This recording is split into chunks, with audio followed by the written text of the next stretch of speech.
You're watching the ACC on ESPN.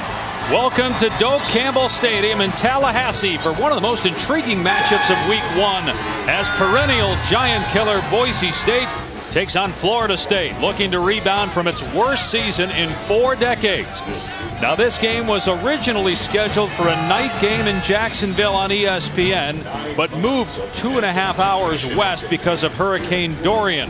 A state of emergency declared in Florida, so folks in Jacksonville are evacuating. Some are stocking up on what's left of food and water in preparation for the storm. Now, here in Tallahassee, right now, weather's fine. It's hot, feels like 95 degrees. We'll be triple digits here shortly. No threat of rain as of now. And hi, everybody. Welcome to the booth. Dave Pasch alongside Greg McElroy and Tom Luganville. It's that time of the year. Best time of the year. College football is back, and we got a good one to kick things off. A lot of people curious about Florida State around the country. And in talking with Seminole players and coaches, Greg, yesterday, they feel like last year's in the past. Yeah. They are back to being Florida State. Yeah, it's been a newfound commitment to really the focus on the details.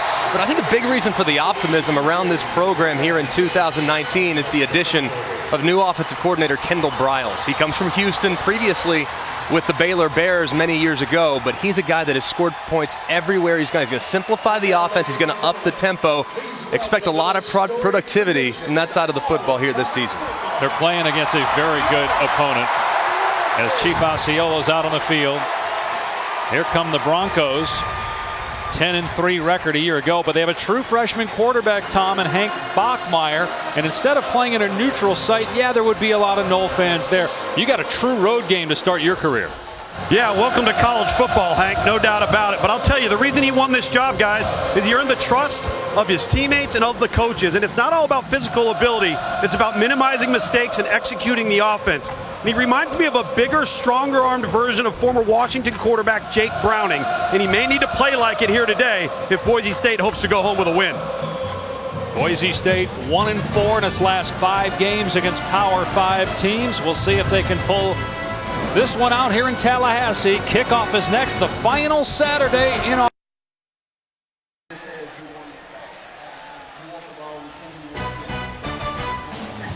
Welcome back to Tallahassee with the game moved from Jacksonville. All of the tickets purchased for the game that was going to be in the Jaguar Stadium have been reimbursed. It is general admission. Tickets were about $10 online, and it's a pretty good turnout considering they had to move this thing last minute to Tallahassee. All the Boise State fans that flew into Jacksonville on Thursday rented cars, buses, and drove 2.5 hours west. Their practice in Jacksonville the other day was canceled because of lightning. As Chief Osceola gets them started here in Tallahassee.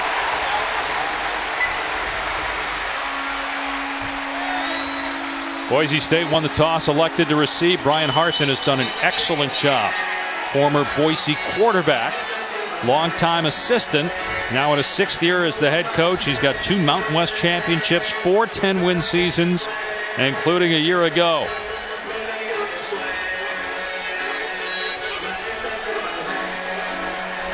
A lot of heat on Florida State head coach Willie Taggart after a 5-7 year in 2018. But in fairness, Jimbo Fisher, before he left for Texas A&M, was only 7-6 in his last year.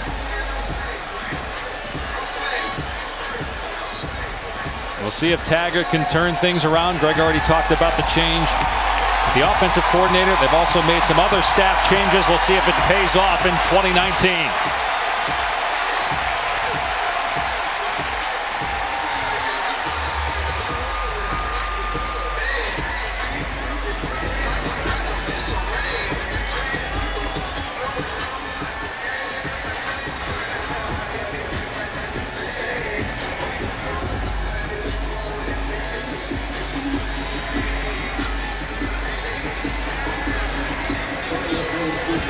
Killian Butler is deep for Boise, along with John Hightower. Logan Tyler will kick it away.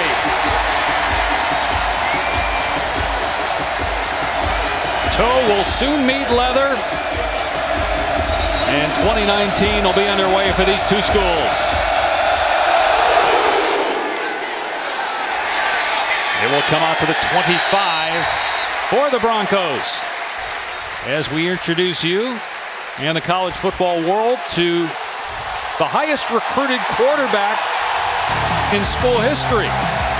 Hank Bachmeier from Murrieta, California, where he set all kinds of records. 156 career touchdown passes. He was in the 2019 ESPN 300.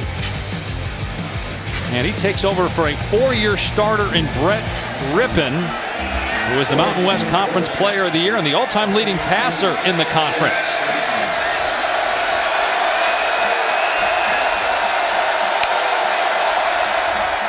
And they're going to run it straight ahead, and Robert Mahone with a huge gain of 17 yards to start the game. As you look at Hank Bachmeier's mom, April. Now, Hank's father, Mike, unable to make the trip. First game he's missed since Hank was 6 years old. Mike underwent brain surgery 2 weeks ago, and we certainly send our best to him. Here's a jet sweep to Hightower. Nice move as he's out to the 48-yard line. Gain of 7 on the play. Marvin Wilson on the tackle. And Hank Bachmeier, so productive throughout his high school career. He's a cerebral player. Had offers all over the country, but looked at Boise State's offense, felt like it fit him, and he becomes the first true freshman quarterback to start the season opener for Boise since they joined the FBS. Here's play action. Bachmeier had to get rid of it with pressure, and it's incomplete. He was trying to hit John Bates, and it was Levante Taylor, a safety, who was in the backfield, bringing up 3rd down and 3. Well, this might be an area, Greg, where you test a young freshman. Does a really nice job of contained by Levante Taylor coming off the edge or off of the naked, but smart of Hank Bachmeier not to force the football into coverage. Well, let's see if Boise offensively tries to get the ball out of Bachmeier's hands quickly. One of the best in the country on 3rd down a year ago. Got a manageable situation here, 3rd and 3. And they have all 5 of their starting offensive linemen back, one of 3 schools in the country. Bachmeier to his left, and it is caught for a first down by C.T. Thomas. He's out of bounds inside the 45-yard line. Recognizing pressure, and they just try to get Bachmeier out. They're going to run a little quick out route. And it was a good job by Bachmeier holding up his wide receiver just a touch, because you could see the crashing corner. Asante Samuel Jr. almost made the play. Accurate throw from the freshman. And they're going to run it again here to Andrew Van Buren. So 2 runs straight ahead, right at the teeth of the Florida State defense. And both have gone for first downs. We're going to see 2 running backs and maybe 3 for Boise State, which is a huge changeup. They don't often go running back by committee. They usually have a bell cow type of approach. But both Van Buren and Mahone have impressed a lot, as well as the freshman, George Halani, who we'll see later on. And to your point, 10 straight years with a 1,000-yard rusher. Van Buren fumbled the ball. It's scooped up at the 40-yard line by Robinson, and he's in the Boise State territory. Robinson hacked it out and recovered it.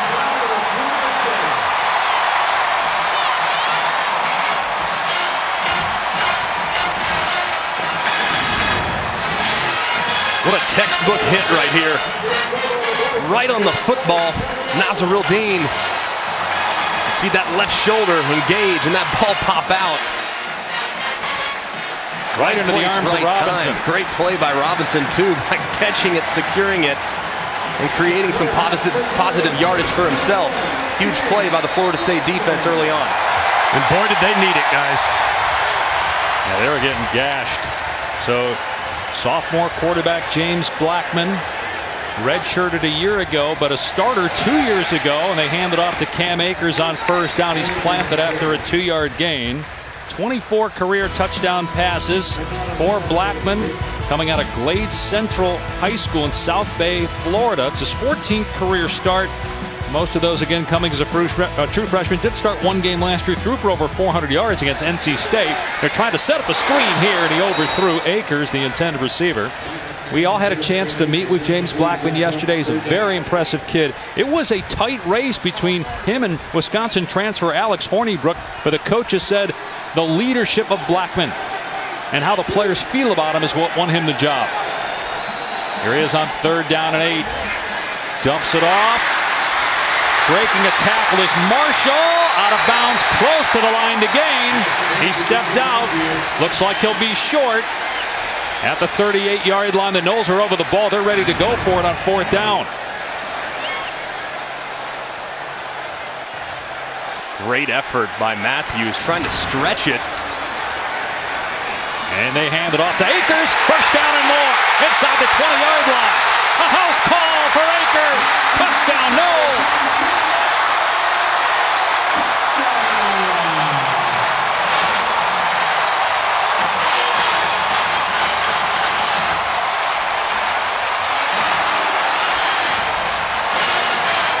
They bash him on 4th and 1.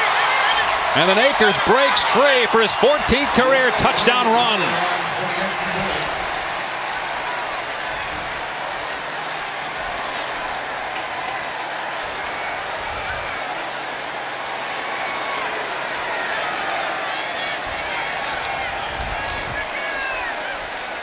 Cam Akers, who broke the freshman rushing record at Florida State 2 years ago, lost a little confidence last year when the Noles only averaged 2.8 yards a carry. They had a lot of struggles up front. But maybe that'll regain some confidence for the very talented junior from Clinton, Mississippi, Cam Akers. Aguayo makes it 7-0 FSU. An early turnover forced by the Florida State defense leads to Cam Akers right up the middle on 4th and short. One missed tackle and he's out the gate. Not the most graceful celebration, but he has the Seminoles up early here in Tallahassee.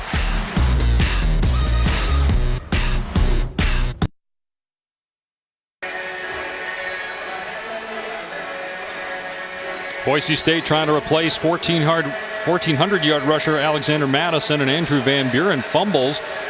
Only 3 fumble recoveries last year for Florida State. They get one here early on and then pay it off with Cam Akers' touchdown run of 38 yards on 4th down to get the Noles on the board first.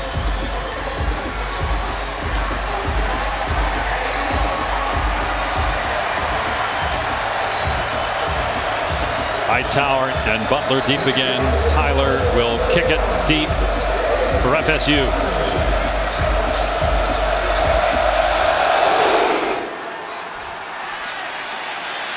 Another touchback.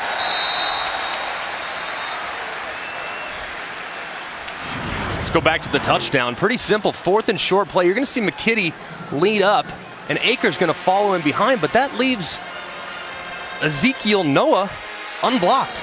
And he just misses the tackle, and he was the last line of defense because of how close to the line of scrimmage the Broncos were. Excellent job by Akers making the guy miss, then accelerating all the way to the end zone. But that's a play on 4th and short that Ezekiel Noah has to make in a critical down and distance. Hey, Greg, I'll tell you, when he did and that run took off, this place erupted. They haven't had a lot to cheer about in the last 8 months. There's also a penalty on Boise State. But first down.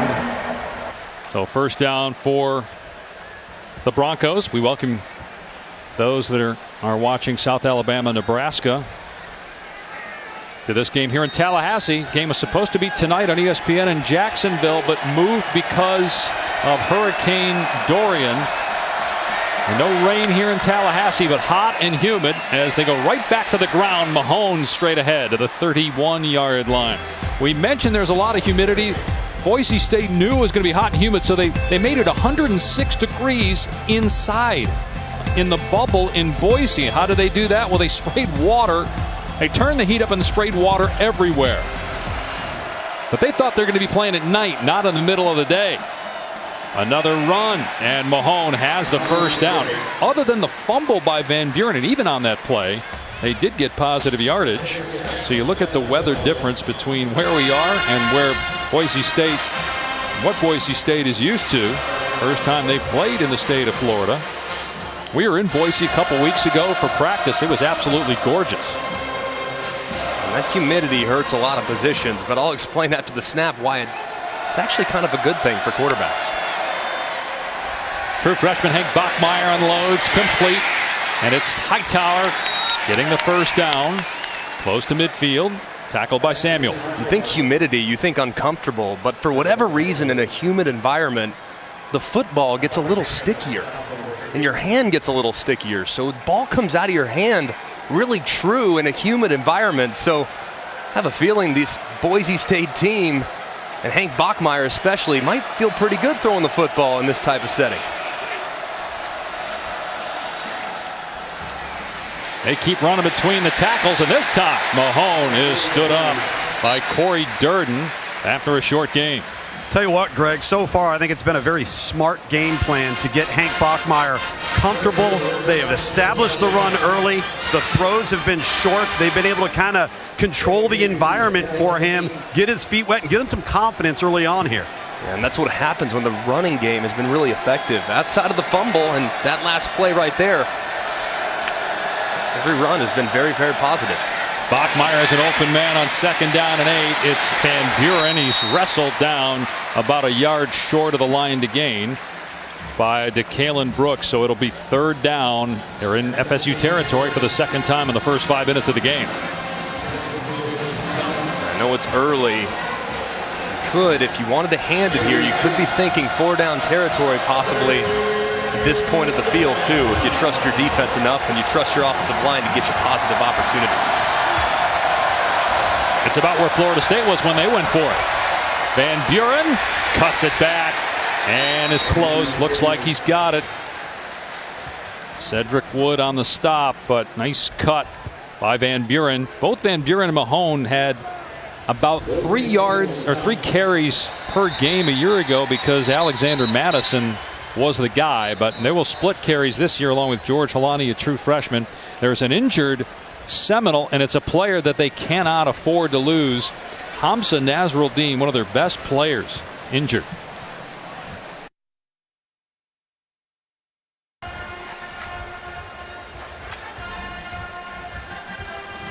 Week 2 of the season's unbelievable. There's some great matchups on ABC at 3:30. You've got the top team in the country, defending national champion Clemson, taking on Texas A&M.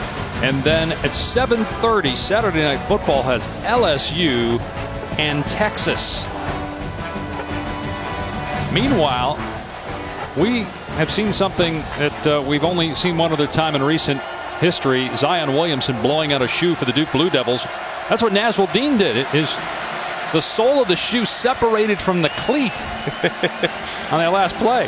He's an explosive guy like Zion, though, so it should be really no surprise. Strong, big dude going up there, and the shoe can't handle the heat. Hopefully the injury to Nasruddin isn't what Zion had to deal with. The injury suffered when that shoe busted, as Mahone gets inside the 40-yard line for a pickup of about 3.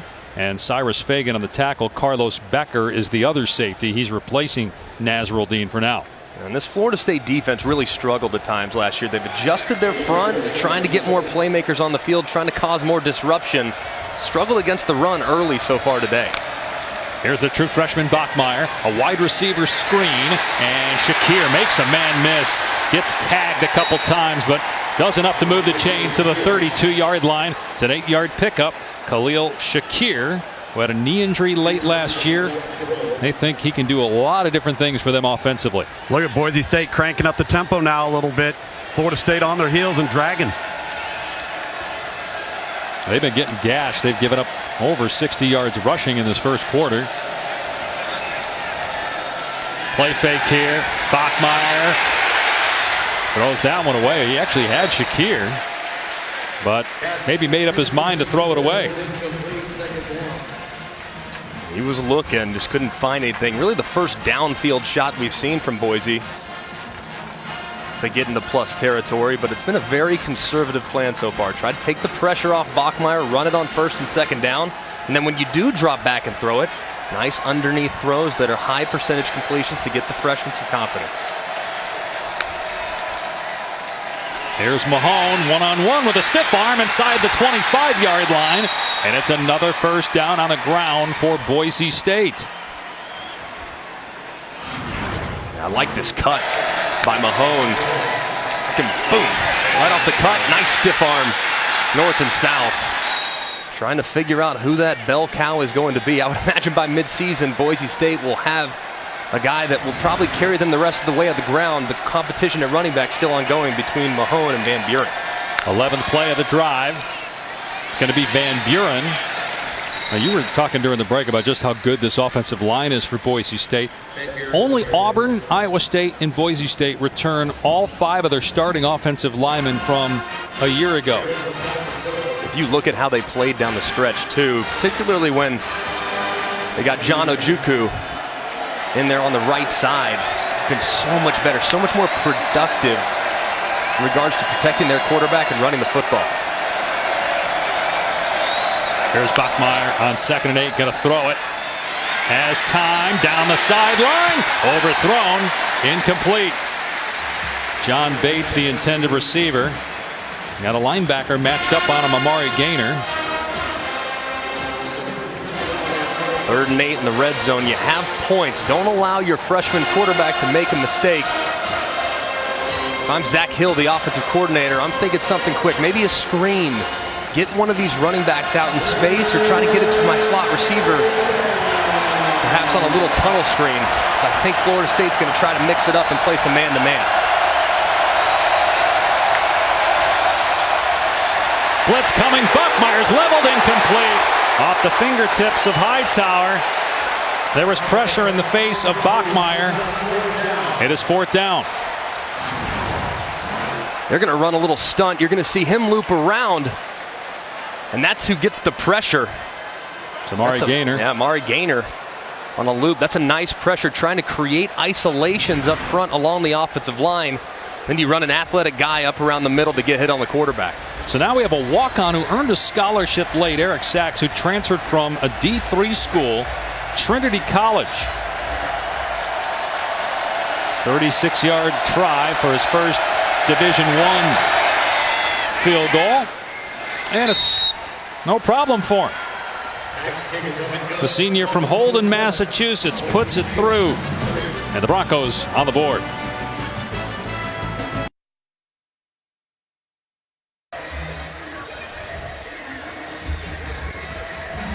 Boise State on the board thanks to an Eric Sachs field goal, a transfer from Trinity College in Connecticut.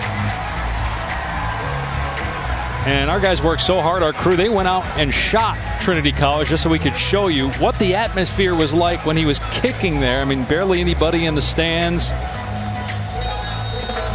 And then he made the trek several thousand miles with his relatives out here.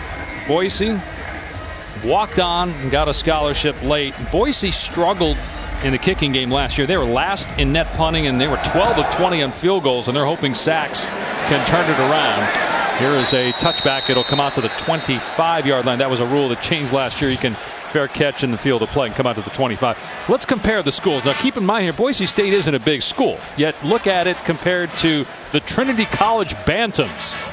Enrollment of 2,200. You think about that stadium capacity, too. That, to me, I mean, you're talking about.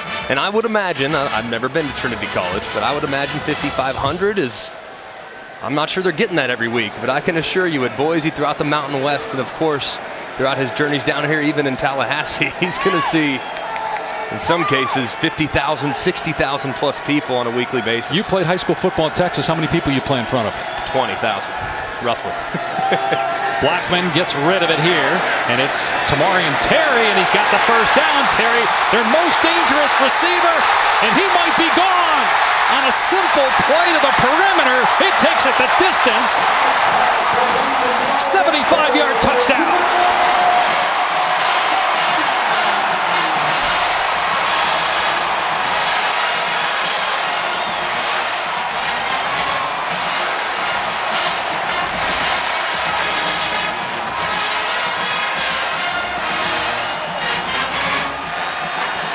Tamarion Terry, who underwent a knee procedure during camp, he was not 100%. He's got the scary Terry mask on underneath the helmet. His 9th career touchdown catch and his 3rd of 70 yards or longer.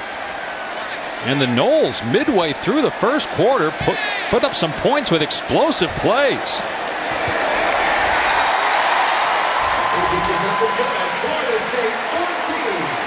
This is what Seminole fans have been begging for, this big-time explosive offense. Tamarion Terry, look, we know he's huge. I mean, he's 6'4", 205, 210. But what I was amazed by going back and watching him, I didn't remember seeing this at any point last year, was just how quick he was. For a guy to be that long and that versatile and such a weapon in one-on-one, he's really good after the catch. I mean, look at him wiggle. And then break another tackle here, cutting inside and then turning on the jets to the house. He's so explosive and so good down the field. But he's really a weapon with the ball in his hands as well. And how about James Blackman? How about the start for him? The team certainly feeds off his energy. He has plenty of it right now. And Greg, how about that block by tight end Trey McKitty, number 6 on the perimeter? That play does not happen without the perimeter block. And you know, what have we seen in week 0 in the early going of college football so far? Poor tackling. Yeah. And that's what we're seeing right now from Boise State on defense. Trey McKitty might need a little MVP love after the last 2 touchdowns. Yeah. He had the lead block on the run and on the catch and run. So he's doing a good job blocking out there for his teammates. Well, look, we all said that one of the most interesting thing about Florida State this year was how it would be offensively with Kendall Briles calling the plays. So far, so good. 2 touchdowns in 7 minutes. A touchback, it'll come out to the 25 for Boise State. Well, Florida State, as mentioned, struggled a year ago, 5-7. You go back to the last time they had a losing record, Star Wars started filming. The series is wrapping up here in a few months. We just saw the trailer the other day. Apple was formed by Steve Jobs back in 1976, the last time they had a losing record. Jim Zorn, I think that's Jim Zorn, Seattle's first game. They just traded for Jadeveon Clowney. The Eagles released Hotel California. Some people watching don't even know who the Eagles are. They know the Philadelphia Eagles, and that's it. Present company included. Doesn't know who the Eagles are. Hightower gets leveled on the sideline. Bernardo Green, a true freshman, with the hit. I think what's been good to see, last year when you watched Florida State, there were so many mistakes. I mean, poor tackling, poor substitutions, a lack of energy, a lack of accountability. Now, I know we're early in the season, less than 8 minutes in, but this team looks like they have a certain level of energy that we never saw at any point last season. It's been impressive so far. Bachmeier hit by Robinson. Ball's on the ground. Is it a fumble? It's picked up by Lars Woodby, and he takes it in for the touchdown. It's all FSU in the first.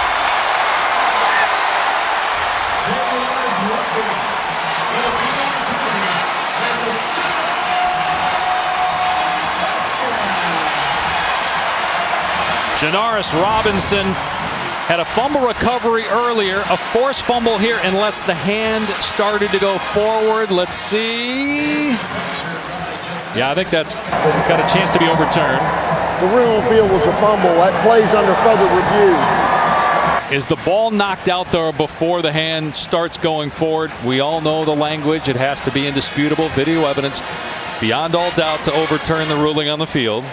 Do you see it there? And remember, it was called, like you said, a touchdown, so they have to have indisputable evidence. It looks like his arm is moving forward, but what I can't tell is, does he have grip of the football as it begins to move forward? Right. Now, I think that looks like an incomplete pass to me. Even though the ball moves a little bit, it looks like it's in his grasp as he starts to throw it forward. It is really close, though, closer than I originally thought. Greg, I think you can definitely see the wrist coming forward, and the ball goes out forward. But can you say for certain that it's clear and obvious that the hand was going forward? I'm not sure you can. You know, you guys were talking about the energy We were watching Florida State yesterday at walkthrough, and there were some times we were questioning the energy and the execution, but it was just a walkthrough because they look really sharp here in the first quarter. Yeah, playing very hard. Now, sometimes when the replay takes this long, you see the referee, in this case Mike Defee, starting to write down things. That means they're going to change the call. I think when you look at that in slow-mo, Greg, it is indisputable. It looks to me like an incomplete pass. Yeah. I mean, I would call it incomplete. And of course, you never bat 1,000 on these, but we're lucky if we bet 500. I mean. Yeah, it looks pretty clear to me that arm was moving forward. The ball was still in his grasp.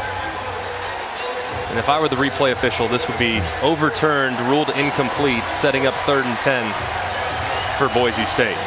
Yeah, so the Florida State defense is already back on the field. The reason it's taking long is they got to figure out, okay, what's the down and distance? Where should we spot the ball? Obviously, time has to go back on the clock. It's an incomplete pass.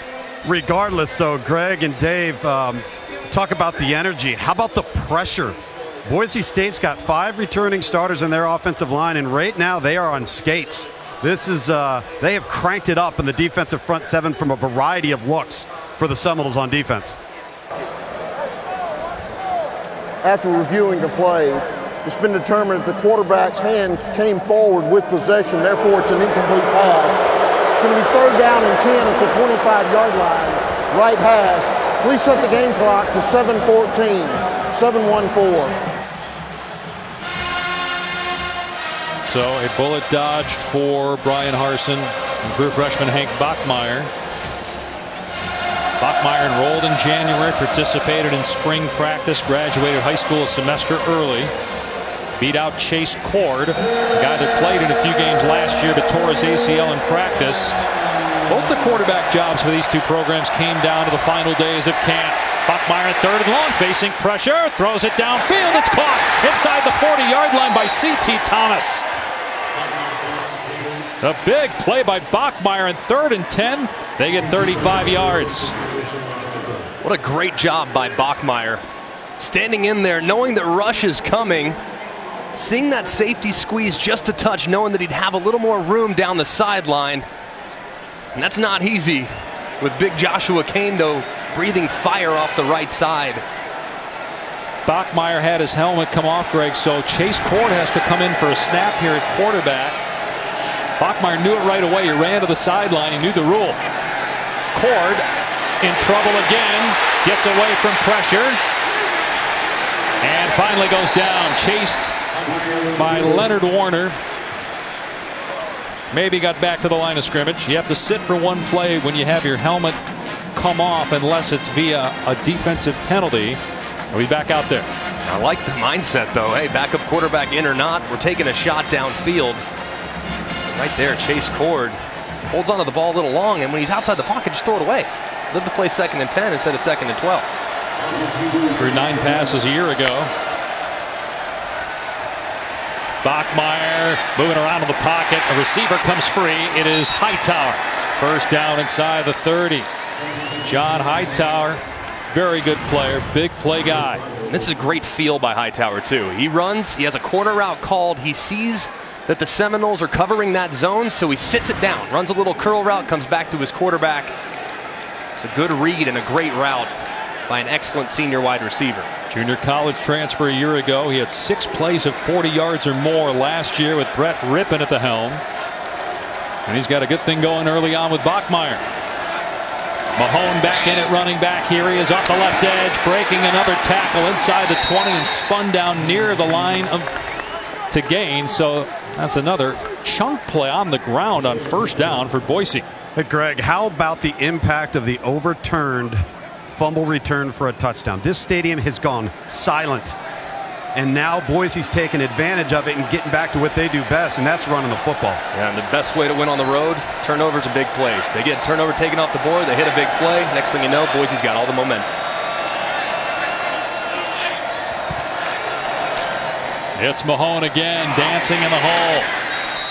And he's got the 1st down to the 16-yard line. A junior from Prosper, Texas. You mentioned this, going a decade with a 1,000-yard rusher. That's the longest active streak in the country. But it's a committee in the backfield this year. And now they got true freshman George Holani in at tailback. His first rep on first down. And he'll get it off the right side. And he's cracked at the 14-yard line by Dontavius Jackson, a 2-yard pickup.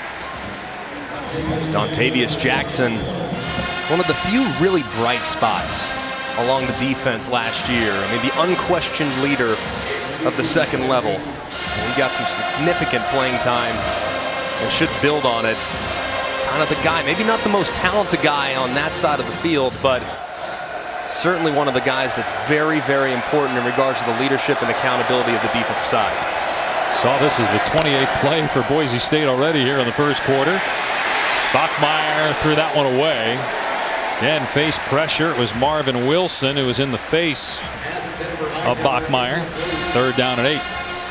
Last time Boise was in this part of the field and they faced a 3rd and long, Florida State lined up in man coverage across the board and brought pressure. This time, let's see how Florida State lines up and if Boise State has a counter, because if they bring pressure again, if I'm Boise, I want to try to get it out in space to one of my playmakers quickly. Penalty flags are down. There was movement by the Broncos offense. False start. Offense, number 21. It's a 5-yard penalty, 3rd down. You'll see Van Buren just creep a little forward, wait on the toes. Yep. Trying to get a little freeze count there to see if Florida State would show their hand defensively. Now with a lot of room between them and the yard to gain mark, if I'm Florida State, I want to ramp up the pressure. I want to see what this freshman quarterback is going to do. And one of the areas where I'm looking is right here off this right side. Watch the pressure coming to the quarterback's throwing on. Bachmeier in the pocket, arm hit as he lofts it into the end zone, nearly intercepted. Almost picked off by Asante Samuel, but they rushed 5 and they got to him. You'll see pressure coming right here. I mean, this is pretty obvious because of the way they're lined up in the secondary. Trying to force the ball out of Bachmeier's hands quickly, thinking, hey, I'm Florida State. I have a talent advantage on the perimeter. I'll play man, and I'm going to try to heat up this true freshman quarterback making his first start. Another 36-yard try here for Eric Sachs. And so far kicking in Tallahassee here at the big stadium, 80,000 seat stadium, not a problem. 14-6 FSU.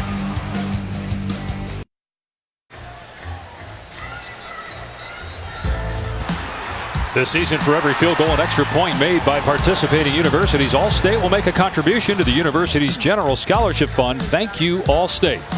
Dave Pasch, Greg McElroy, Tom Luganville in Tallahassee. Game was scheduled for tonight in Jacksonville, but moved because of Hurricane Dorian. Earlier start time. But Kendall Briles' offense looks good so far in his first year as the offensive coordinator. 5th overall. Baylor, FAU, and then Houston. He also brought offensive line coach Randy Clements over. Very familiar with Briles. Here's Helton. And he stood up at the 24-yard line.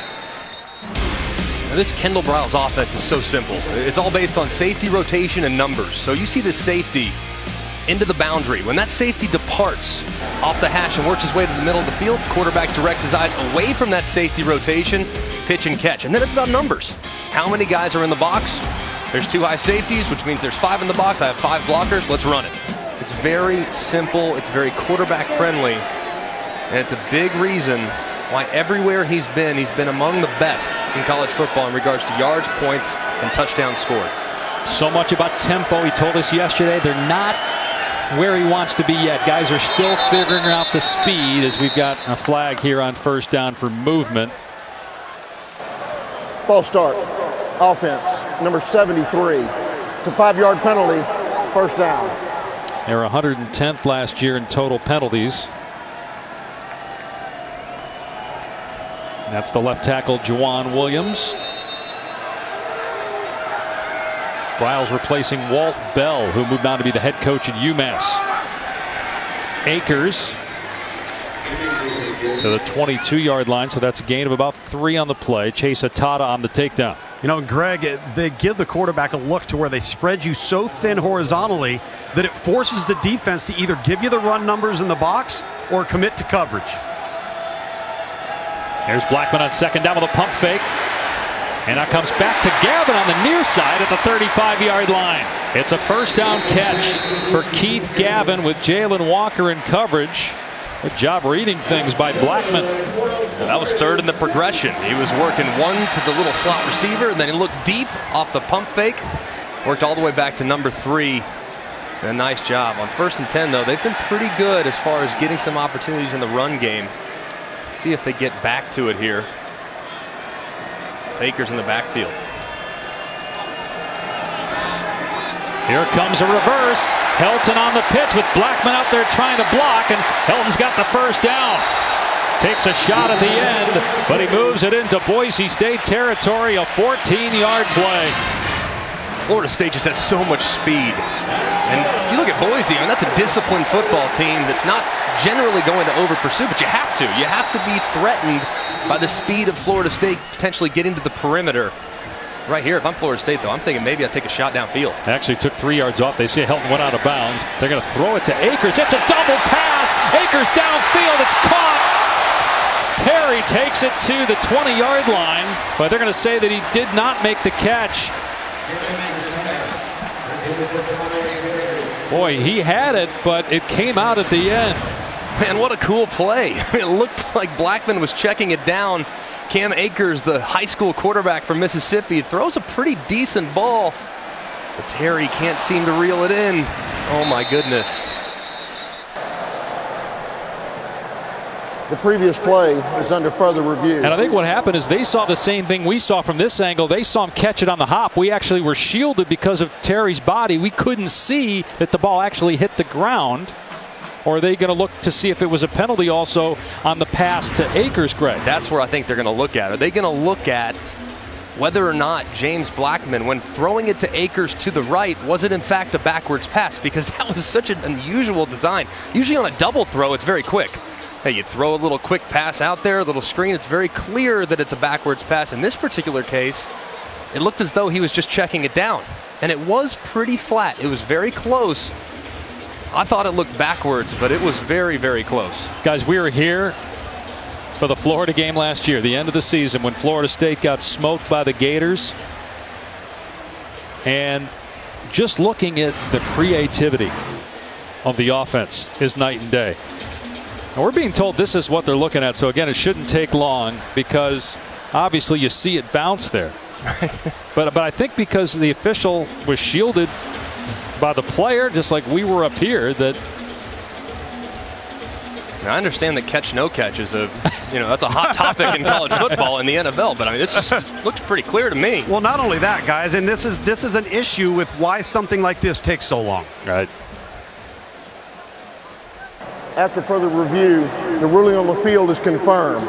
And I'm with you, Tom, and I think a lot of people have talked about how do we shorten college football? How do we speed things up?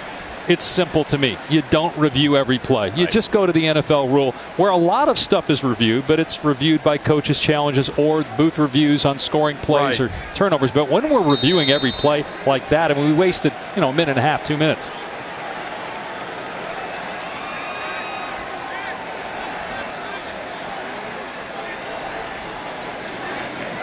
Blackman off of 2 run fakes, and what a move on Taria Wilson. Ducks under the defender and has a first down to the 38, a 15-yard pickup. This passing game is really in a nice rhythm right now for Blackman. Easy throws underneath, high percentage completions. Here's Akers again. That looked like a forward pass, and a good job defensively that time to trip him up. No, Greg, it's interesting you say that with James Blackman. I've charted down here. He's had 1 attempt in completion that's been over 10 yards. 1. And so they're just dinking and dunking and taking what the defense gives them. Blackman fakes the run again, long throw, and Ontario Wilson on the catch. He had 4 grabs all of last year. He's got 2 already today, and it's another FSU first down. We were here for James Blackman's game 2 years ago against Miami when he had to start as a true freshman, as he gives it to Akers here. Akers inside the 20 and down to the 15, another first down. I'm just going to say, guys, that I know it's been 2 years, but he's an entirely different player, and he told us yesterday when we met with him, he said he just didn't know how seriously you had to take it. I mean, he was an 18-year-old kid being thrust in that position. Swing pass here, Matthews. What a great block. Matthews able to hug the sideline and out of bounds around the 5-yard line, close to the first down. They are doing whatever they want offensively. They're hitting them up inside with some of their run opportunities. They're getting some swing passes. They're getting some quick curls, quick hitch routes. Kendall Browse in a nice rhythm as a play caller. Blackman, what a play. That was terrific. Gabe Neighbors with the touchdown catch. But how about the creativity again by Florida State's offense?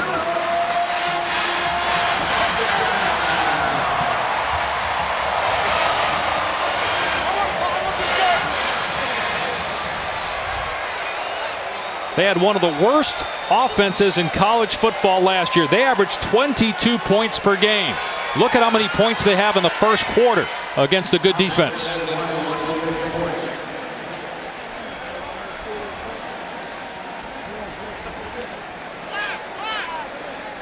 Well, they told us they felt like last year was just a hiccup. Florida State football is back. Maybe it is. 21-6.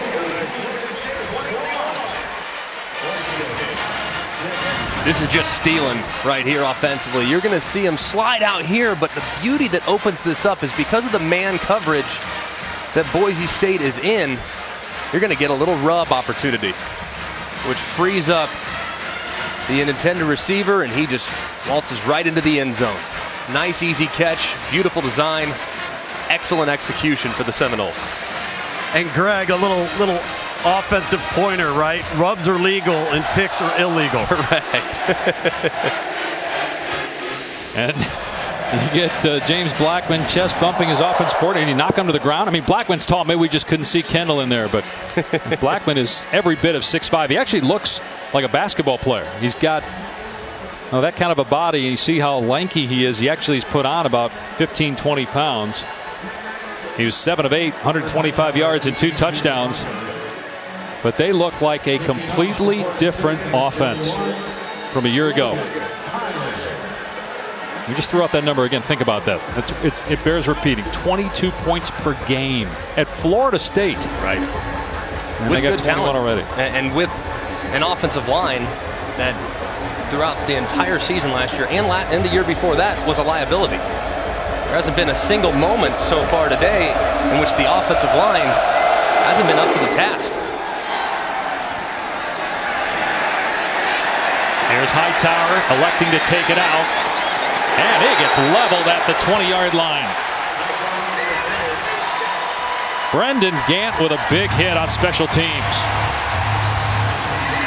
The numbers speak for themselves. I mean, 102, 108, 112. I mean, it's night and day. And a lot of it, frankly, Briles is great. Does a great job with quarterbacks. But the reality is, if you continue to put a lot of responsibility on your offensive line's shoulders and they're not up to the task, you're going to struggle offensively. And that's exactly what happened last year. So what have they done? They're mixing tempo. They're taking some of the pressure off that group up front. They're putting it in their skill position players' hands where they are still excellent. Bachmeier on the rollout and fires that one behind Butler, the intended receiver. They got pressure again on Bachmeier. It was Leonard Warner in the face of the quarterback.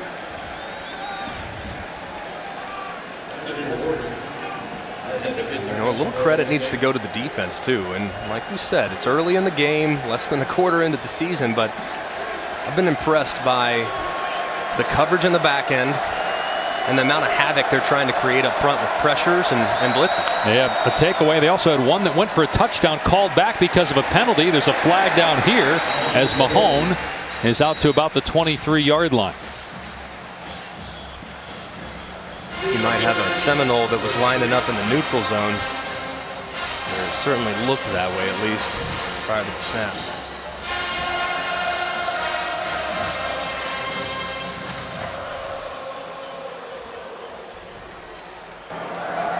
Offside. Defense number 11 lined up in the neutral zone. 5-yard penalty from the previous spot. Replay second down. Janaris Robinson, who's been so disruptive so far in this game. You talk about the talent they have. You got Marvin Wilson, everybody knows about him, but Joshua Kando and Janaris Robinson, whose house was destroyed by Hurricane Michael. He had to evacuate to Georgia, so you know he is dealing with a lot of mixed emotions when you hear about the hurricane that's bearing down on Florida this weekend. Mahone picking up the first down out past the 35-yard line. Nazrul Dean, who blew out his cleats earlier, is back on the field, made the tackle. You know, one of the things that helped that Florida State defense was having a long drive on offense last time to put the ball in the end zone, just to give them a rest. They've been on the field an awful lot here in the first quarter. Yeah, long drive, relatively speaking. They've had the ball for about 3.5 minutes throughout the whole game, and they have 21 points to show for it. Boise State has been able to move the ball, but their drives have stalled in the red zone. Mahone puts his head down and dropped at the 39-yard line, picking up just 2 yards. Tackle made by Robert Cooper and Dontavius Jackson. So that is end of the first quarter in Tallahassee. It turned into a home game, and the fans who live here in Tallahassee are certainly glad. What an offensive show in the first quarter by FSU.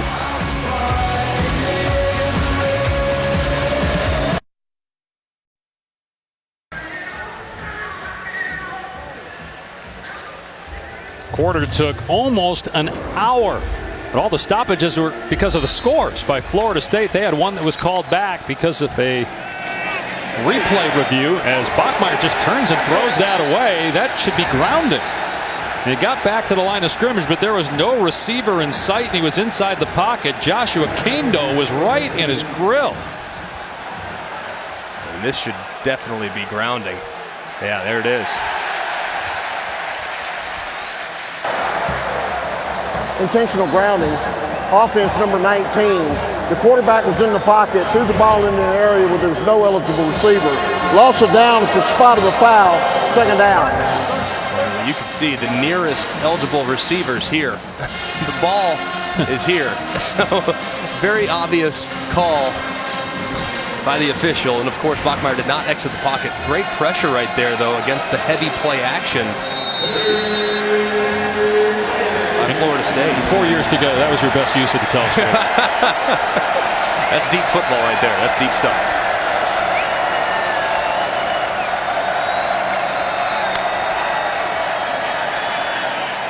Bachmeier leaving the pocket here and has to tuck it and run and head for the hills. Fourth down. And you have to be impressed with what Florida State's been able to do defensively as far as creating pressure and making the true freshman Bachmeier see some ghosts. I mean, it's really been impressive. I mean, he's gotten hit time and time again. Every time he drops back, looks like he's having to pick himself up off the grass. Got to give a lot of credit to Harlan Barnett and the way they've adjusted this look to try to create more difficulties for the opposing offenses. Velasquez gets off a good one. Matthews signaling, and the fair catch made around the 10-yard line. And the pressure's been relentless, and it's coming from all different places, right up the middle. You can see Gaynor on the game, moving right around. How about off the edges, where you see Robinson forcing the incompletion, and then Kando getting in the action as well on third and long situations. This Florida State defense done a great job of making Hank Bachmeier uncomfortable throughout the first 15 minutes of this game. I mean, look at the final 5 games last year. 59 given up against Clemson, 47 allowed against NC State, 42 against Notre Dame, 41 against Florida. 6 in the first quarter allowed by Florida State's defense. Just the operation, night and day. Again, we were here for the last time they actually played a game against Florida in the regular season. Here's Blackman off a play fake, and that's a first down catch out past the 25-yard line as Gavin gets his second grab of the day. Just the operation looks so much smoother. Substitutions, execution, it's night and day. Blackman in trouble and throws it away. There are 2 Broncos in the backfield. They haven't been able to get a lot of pressure, and they've done a good job on Curtis Weaver. He's got 20 sacks the last 2 years, but Weaver got some pressure that time on Blackman. Well, Lugs, they're mixing looks. Yeah. I mean, you think it's a run, you have to commit to the run because Akers has already hit him for a couple big ones, and they're hitting him with the slant right in behind. I mean, it's really been a nice job of mixing looks by Briles. Leyburn able to break a tackle out past the 35-yard line, and it's another first down. We know how good Cam Akers can be, but they feel not equally good about Kalen Leyburn, but they think that he's got a chance to be a star. He was injured game 2 a year ago on a kick return, hurt his knee. He also redshirted 2 years ago, so first time they've had an opportunity to really look at him. Sophomore from Virginia Beach. Pass over the middle is a first down. Cameron McDonald, the tight end. You know, both Cam Akers and LeBourne were the ESPN 300 running backs. It's signed in the same class. And as a result, this is a twofold, 1-2 punch, explosive backfield now with still pretty young players. Blackman, pump fake, looking downtown, taking a shot. It's caught inside the 5. Warren Thompson on the grab, down to the 2-yard line. Just a beautiful job on the double post. They fake the throw over the middle to draw the safety, which gives you one-on-one on the outside to Thompson. And he wins against the 5'9" Avery Williams on a post route, and a great throw by Blackman. So on 1st and goal from the 2, Leyburn gets the call and maybe lost a yard of the play. Good penetration. Ezekiel Noah in there along with Weaver for Boise State. It's been really impressive to see the athleticism for Florida State to this point come to the forefront.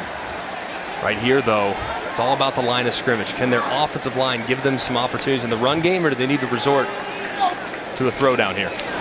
Low snap. Blackman just has to take off on a broken play, and he is planted by Weaver and Hatada.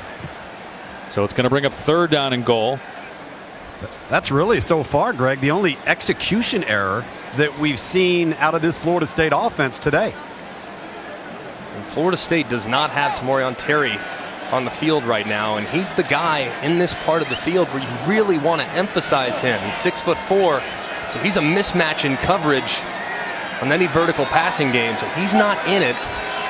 Let's see if they try to get Blackman outside the pocket, maybe give him a run-pass option.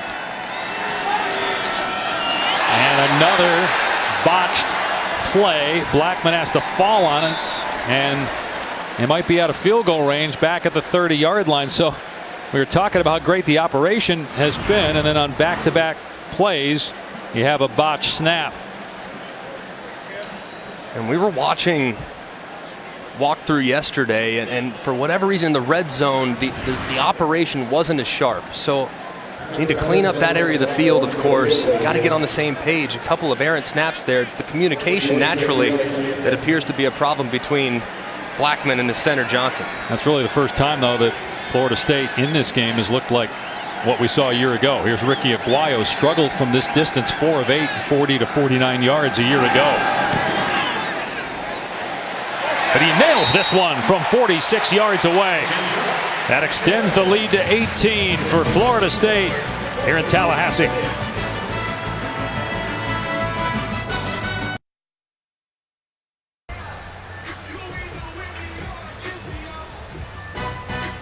See how good Notre Dame is this year. Get a look at a Monday night. It's the only game on ESPN, 9th ranked to start the year. Notre Dame is at Louisville, and Scott Satterfield's debut as the Louisville head coach did very well at Appalachian State for 6 years. What do you think of the Irish this year? I like them. I just think their schedule's tougher. And last year there was no road trip to Georgia in the schedule. There was no road trip to Stanford. I mean, they did have obviously a huge game at home against Michigan week 1, but now they have to go to Ann Arbor. So I expect them to be quite close to what they were last year as far as personnel. I'm just not sure that their record's going to be reflective of the improvement they might make. So not a playoff team. I think they're 10-2. We'll come out to the 25 for Boise State. And we'll see how Brian Harsin handles this with his true freshman quarterback.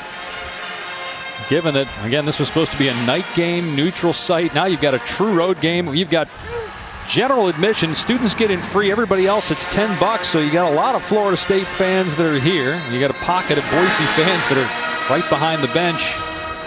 But how will the true freshman Hank Bachmeier handle this now?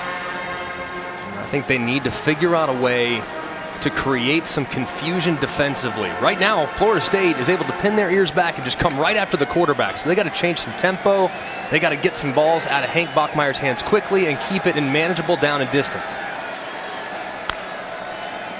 They've had success running the ball. Mahone trying to find a hole, and a good hit by Nazrul Dean in the hole at the 27-yard line. So just a couple. Marvin Wilson on the stop as well.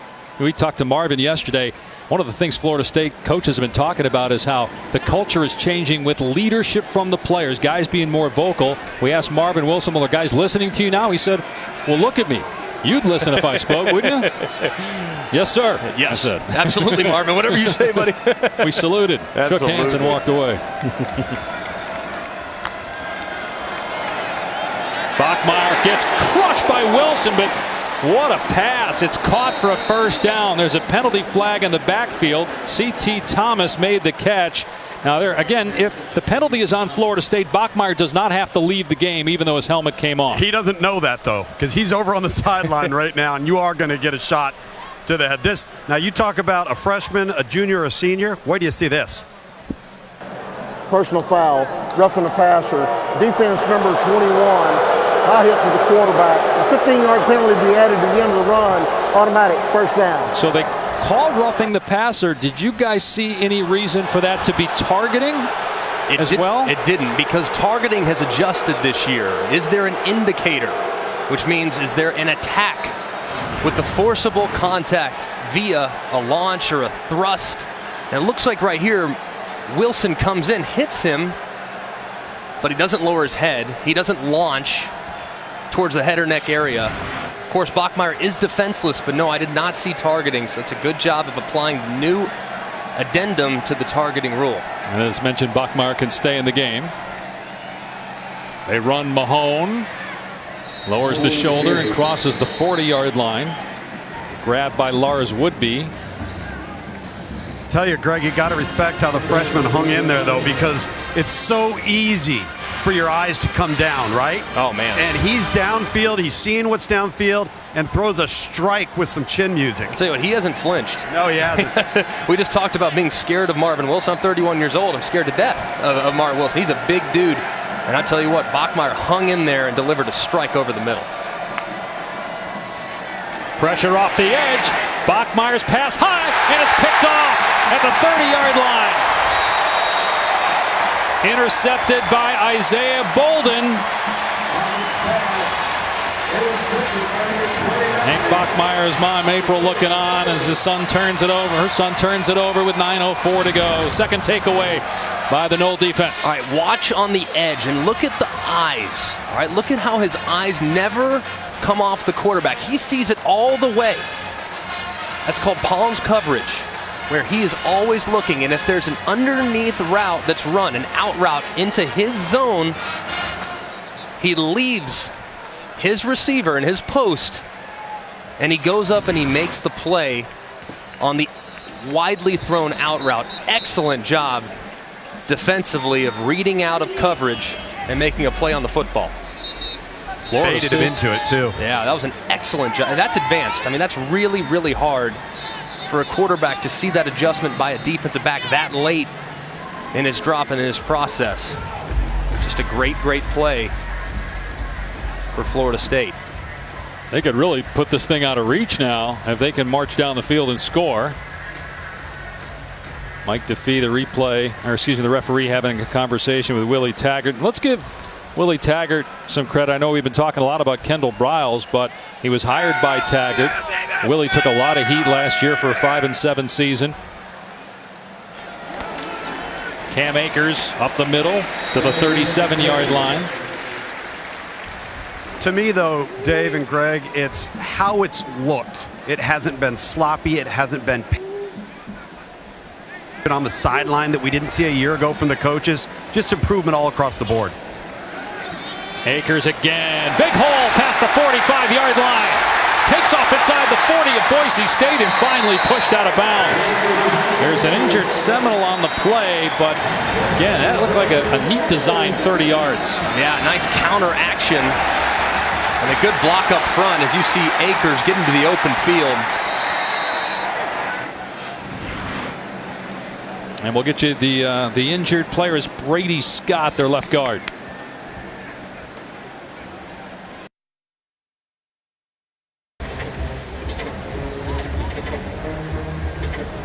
(24-6) Florida State left guard Brady Scott injured, taken off. He's in the tent. We'll see who they replace him with. Right now, that offensive line looks good. The entire offense does as well. Yeah, and they've neutralized Boise State's best defensive player. That's Curtis Weaver. He's got 20.5 sacks in the last 2 years. Preseason Mountain West Player of the Year defensively, but they're not blocking it. If you can't block him, no worries, don't. They're letting him be free, and they are making decisions off of what he does. You see he's unblocked. He stays on the running back. That allows Blackman to get to the edge, throw easy pitch and catch. It's been really interesting to see how many times throughout the course of this game Curtis Weaver's been unblocked, but it hasn't led to anything. Here's just two astonishing stats when you consider how porous Florida State was offensively last year. They've already got 300 yards total offense. They didn't have games last year where they had 300 yards, and they're averaging 13 yards every first down. Look at their drives have all been lengthy too. And there were points taken off the board on a replay reversal, a touchdown scored by the defense that was overturned. It's been a dominant performance by Florida State so far on both sides of the football. Blackman off play action, leaves the pocket, still looking downfield, unloads into double coverage, and it is incomplete. So broken up at the last second. DJ Matthews, the intended receiver. You had Tyreek Jones down there making the play for Boise.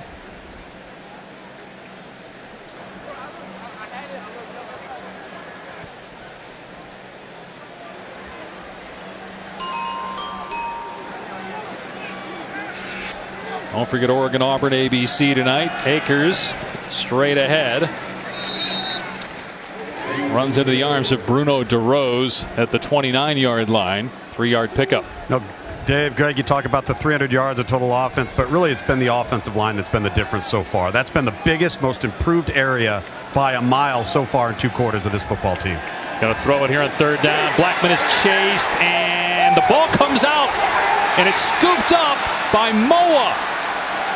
David Moa, the 6th-year player out of San Diego, scoops up the fumble by Blackman. Spoke too soon, Greg. It was Kaniho getting the pressure on Blackman and the strip. And this is just an overload pressure. Kaniho is unblocked. Blackman's got to recognize that, hey, I got to throw a hot route. I got to lose the football somewhere, because they brought 2 to a side when I only had 1 blocker. And Kaniho does a great job of bringing that right hand over the top and hitting the right-handed quarterback, knocking that ball loose. You talk to anybody around the Boise State program, say the heart and soul of this team are 2 guys, David Moa, who recovered the fumble, and Kekela Kaniho, who caused it. And they led the country a year ago in recovered fumbles. They get one here. Can they take advantage of it? On 1st down, they run the true freshman George Halani, and it's a good pickup. Around the 33-yard line is where he ends up, a gain of 7. And if I'm Boise State, at some point, I got to call a trick play. Maybe right here. You have 2nd and short. You're running the ball pretty well. I got to figure out a way to steal some points. And they haven't really had a lot of success through the air. They haven't had a lot of success blocking them, but got to take a shot downfield at some point. You just expect a trick play from Boise State, too. Holani, first down. Knocked down at the 26-yard line. But enough to move the chains as we are at the midway point of the second quarter, and Boise State needing a touchdown, you would assume, the way Florida State's offense has gone, save that last possession.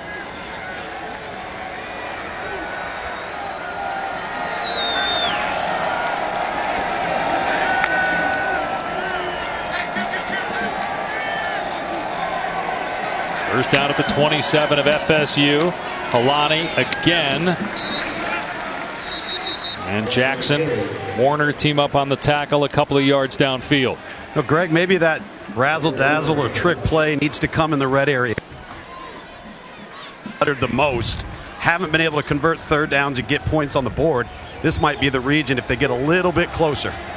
I think it's coming. At some point or another, Boise will run a trick play, just a matter of when. It's 2nd and 8 here.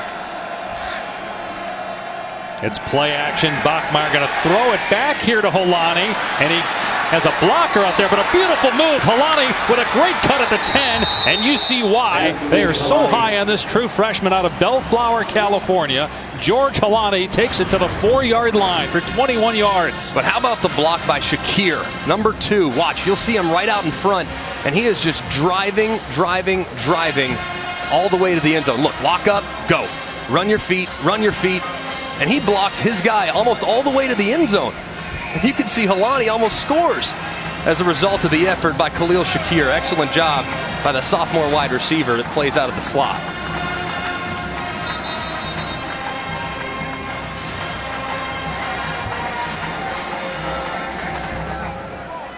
So 1st and goal at the 4-yard line for Boise State. Trying to capitalize on their first takeaway of the game. They're going to keep Holani as the tailback.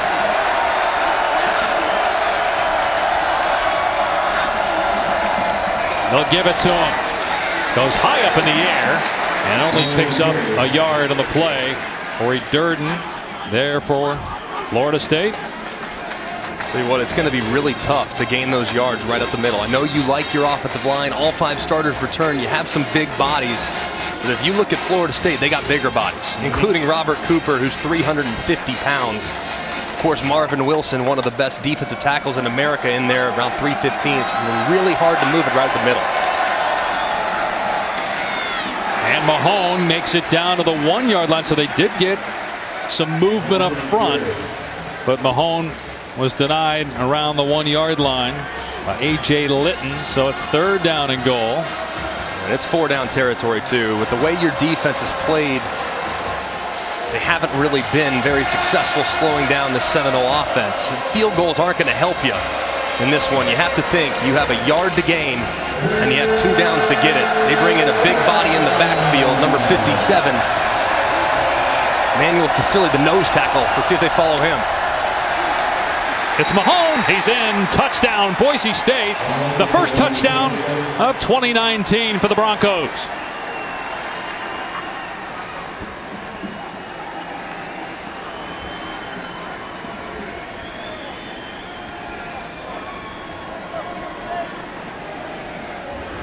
So Mahone nearing 100 rushing yards already in this game.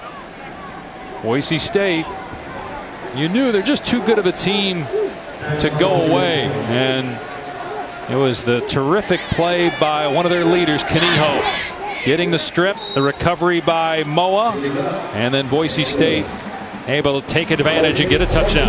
Trying to replace an excellent running back is never easy, but Mahone is doing his part. He finds the end zone as Hank Bachmeier looking in on his first start with relief after their first touchdown, and his mom loving it. Boise's back in the game.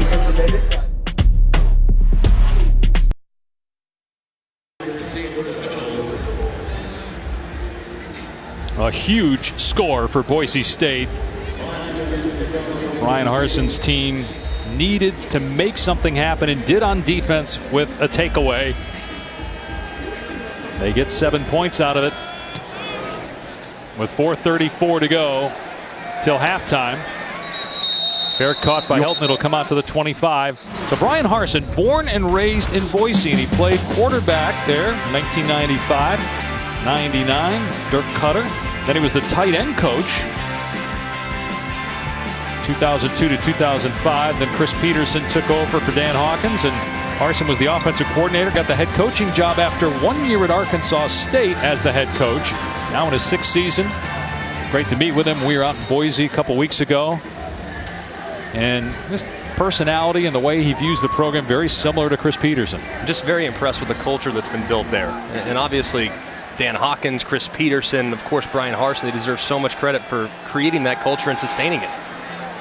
Here's Terry on the catch. And nice job. Make that turn and get to the sideline of the 42-yard line for 17 yards. No, they still flew into Jacksonville, guys, and got their practice, got called yesterday because of lightning, then moved into a basketball gym, and there was a Boise blue cover over the wood.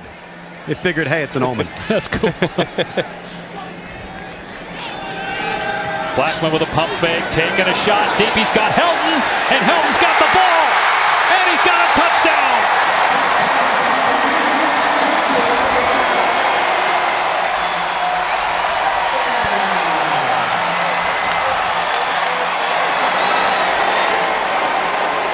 Third touchdown pass for James Blackman. Good bounce back by him after he turned it over on the previous drive.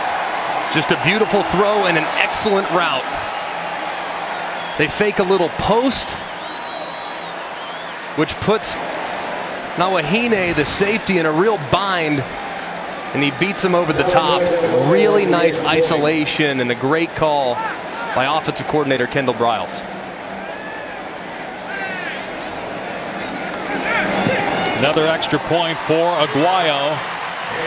So in a heartbeat, less than 30 seconds, Florida State steals momentum back with a deep ball. The offense for the Noles rolling.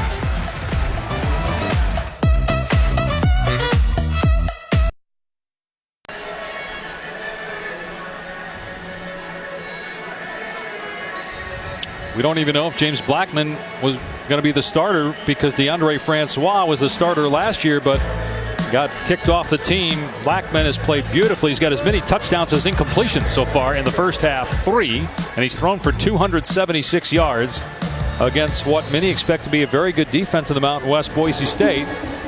Florida State's put up 31 points again. They had a touchdown called back as well, after averaging 22 points per game as a team a year ago, over 60 minutes. This is in less than 19. Logan Tyler kicking it deep and goes out of bounds in the end zone. It's a touchback.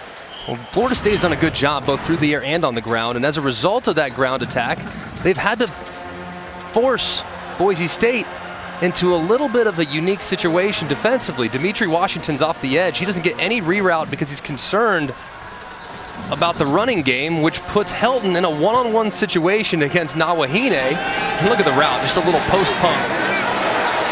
And it's beautifully thrown over the top by Blackman. Very difficult to cover when you have a wide receiver with Helton's explosiveness, with a full head of steam against a flat-footed safety. Almost impossible to defend. Great job by Florida State and a great call. Bachmeier throws into traffic and it's incomplete. It was intended for Shakir, and Butler was trying to block Asante Samuel. Samuel almost picked it off. And in fact, the ball was scooped up by Lars Woodby, and they're saying it's a touchdown. Boy, it looked like the ball hit the ground.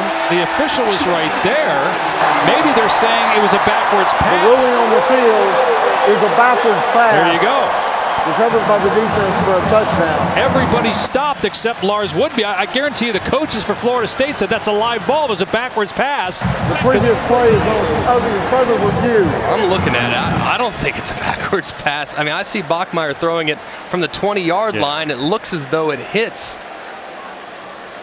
at the 21-yard line. So I again, don't see this at all. You have the call on the field being a backwards pass, so you have to be certain to overturn it, but it looks pretty clear from the video there, right? Yeah, I'm all for letting them play, 100%. Letting them play and then clean it up on the back end, but this doesn't look that doesn't even look that close to me.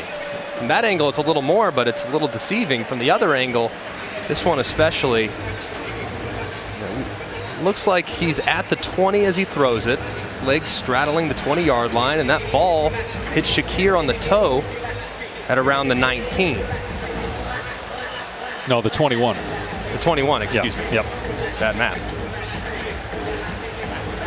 And it looks forward to me. Yeah. Looks pretty clear. But the whistle didn't blow. Yeah, and honestly, give Florida State credit. Yeah. Heads up. I mean, that's a heads-up play. Hey, just go pick it up, run to the end zone, and if it's a touchdown, it's a touchdown. If it's not, no big deal. You come out, you play 2nd and 10. If it's not a touchdown, which we don't think it will be, it would be the second defensive touchdown called back because of replay here. That's got to be the single longest delay of a live ball call in the history of football. That was a long one. That felt like an eternity. Yeah, I know. But here's what's taking so long again, because you're going to have an overturn. They got to figure out, okay, time on the clock, because you've got to put time back on, down in distance, where to spot the ball, all After that. review, it's been determined that it was a forward pass that's incomplete. It'll be 2nd down and 10 at the 25-yard line on the right hash. The game clock is correct. It didn't run after the ball hit the ground. So even the clock operator didn't run it.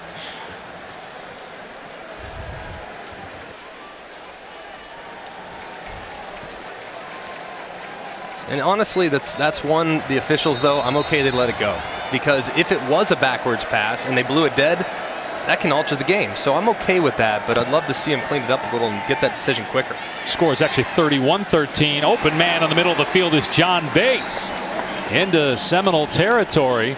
Now you can see why the Boise State coaches went with Hank Bachmeier, not just because of the talent, but man, he's endured some hits today and has showed some resilience. Yeah, he's tough, he's accurate. Just needs his offensive line to help him out, keep that jersey clean a little more often. Here's Taylor coming on a blitz off the edge. Well blocked by Mahone. And so the quarterback, Bachmeier, picks up a 1st down and then slides to the 33. Tell you, Greg, what a great blitz pickup by the running back there, 34, Robert Mahone. Wow.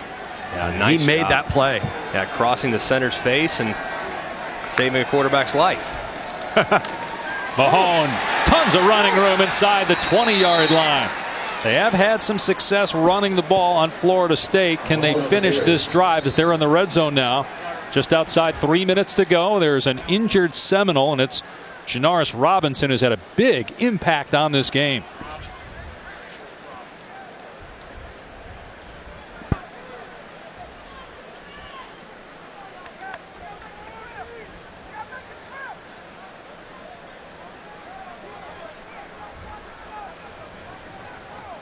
So 31-13 the score. Dave Pasch, Greg McElroy, Tom Luganville down on the field. Are you as surprised as I am? Not just with Florida State, but the fact they're doing this against Boise State, which is well respected, a 10-win team a year ago, and a lot of people expect to be a Mountain West contender this year. Yeah, I can't tell you how impressive these first 27 minutes have been by the Seminoles, both on offense and on defense. Now, hey, you don't expect Boise State to go away, and Florida State has had some self-imposed mistakes. The fumble, snapping it backwards a couple times as they got close to the end zone that resulted in a field goal and lost 30 yards as a result. But Florida State, all the things that plagued them last year, being unable to substitute, lack of effort on defense, post-snap penalties, doing things that just aren't really sound. We haven't seen any of that. Right. So I've been so impressed so far here in the first half from a Seminole team that came into the season with some serious questions, and it appears as though they've addressed a lot of those issues. You know, Willie Taggart was telling us yesterday, you know, he's used to taking over a program where he's following a coach that gets fired. Yeah. And this is the first time he's taken over a program where you're replacing a guy who won a national championship 6 years ago. And he was telling us it took a while for the players to get over the emotion of losing their head coach and adjusting to a different voice.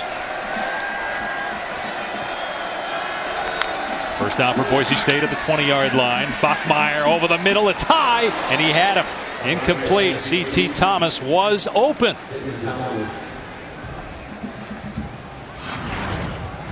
Yeah, he had a chance here. Did a good job keeping his eyes vertical. Stepped into the throw. Just got to bring those sights down just a touch. Good decision. Correct place to go with the football. Beautiful route, by the way, by C.T. Thomas. Slipping inside the defender, giving his quarterback a chance. Just got to bring that accuracy down just a touch. They go empty here. Bachmeier to the end zone. Again overshot his man. Didn't even give Octavius Evans a chance, throwing that one out the back of the end zone. 3rd down and 10. More pressure coming in on Bachmeier there too. As he took a hit right as he was getting ready to throw.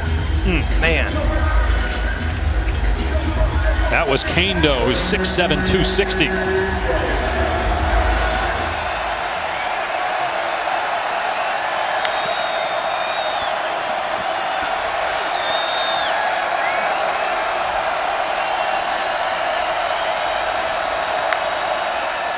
Bachmeier on 3rd down and 10, in trouble and sacked. Kando is back there, along with McCray.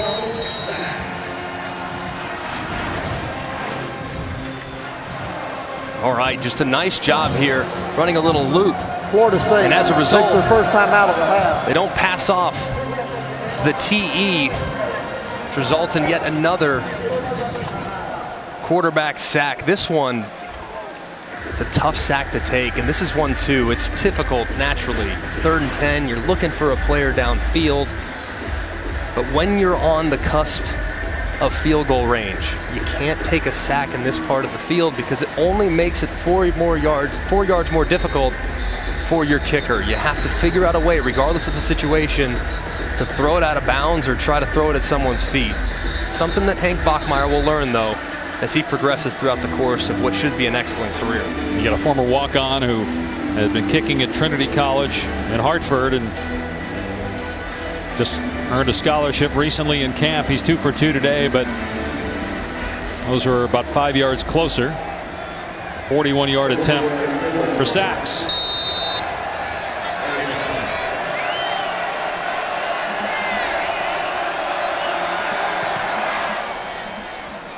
That hugs the left upright, and it's good. 3 for 3 for Eric Sachs. ACC football is here. Go to ACCN.com to check for providers in your area for the ACC network. If you don't see yours listed, contact them to demand. They carry the ACC network. We were hanging out the other night watching ACC network as Clemson opened defense of its championship in impressive fashion against Georgia Tech. One guy that struggled in that game is Trevor Lawrence, their quarterback. Yeah, he didn't struggle, but he made some mistakes. No, he didn't look anything like the guy we saw at the end of the year. A disappointing performance from him. But how about Travis Etienne and the performance that he had? That kid, we talked so much throughout the offseason about Trevor Lawrence and how great he is and how he's the Heisman frontrunner, all these things, that we forgot that there's another Heisman contender on that team as well. Right. There's a guy that was in the hunt for the Heisman there in the first 8 or 9 weeks of the season. That's Travis Etienne, who certainly reminded everybody just how capable he is with a 200-plus yard performance. Wonder if it's going to be another year like last year where you have an idea who's going to win the Heisman, and then somebody that really wasn't on the radar because nobody knew Kyler Murray was going to be that good end up winning it in the end. Is that guy out there in 2019? Velasquez kicking it off here. This will be a touchback and come to the 25-yard line. So we mentioned Clemson beating Georgia Tech over on ABC later today. Alabama takes on Duke. I want to ask you about them in a second. Georgia at Vanderbilt. That's on ESPN tonight. That's replacing our game, which was scheduled to be in Jacksonville on ESPN tonight. Oklahoma, Houston, ABC tomorrow night. Ohio State taking care of FAU so far. Florida beat Miami in week 0 last week. Notre Dame, Louisville on ESPN Monday night. Alabama with the loss to Moses. The defense last year exposed against Clemson. They also had some games during the regular season where you thought, okay, they're not as good as normal. How impactful is that loss? Well, it's a big one. He's their signal caller, but they're very talented. They're just young at the second level with 2 true freshmen. They'll be starting on the interior. Here's Wilson on the perimeter, gets about a yard. What I'm really interested in is to see Georgia tonight. I mean, they bring everybody back. They talked about doing more this offseason. Seeing Georgia against Vandy is one that I'm really looking forward to. great defensive play as the catch was made by Thompson, but Jalen Walker was right there, read that beautifully. It's 3rd and long. A nice job by Walker going up and beating Helton to the point, making a nice physical tackle. Boise State trying to get the ball back as Blackman is sacked. Sonatane Louis makes the play and forces Florida State to punt. How about Louis just finding a way to kind of just beat through the left guard and making a nice tackle. Just a little swim move. Louis not exactly their go-to guy in regards to pass rush.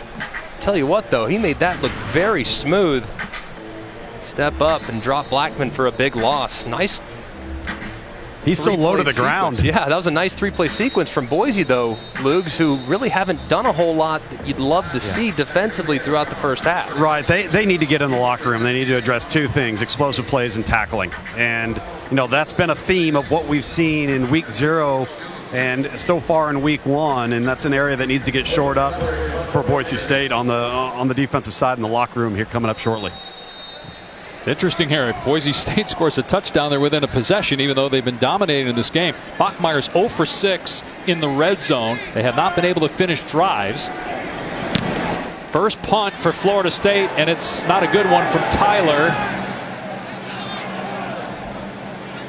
And it's going to die around the 41-yard line, so it ends up okay. 34 yards, but it was only about 26 in the air.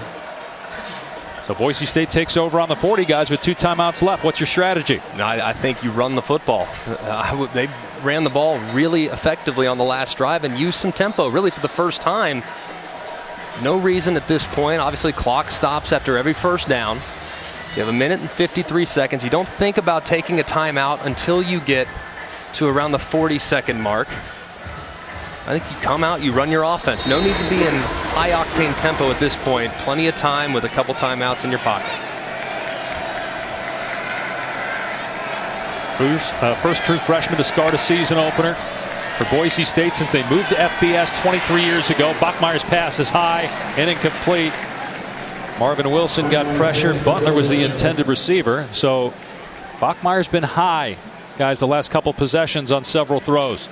I agree with Greg. I think they would have opted to run the football there, which they've done successfully throughout the first half. This is an important series for Florida State on defense because they get the ball offensively coming out of the halftime.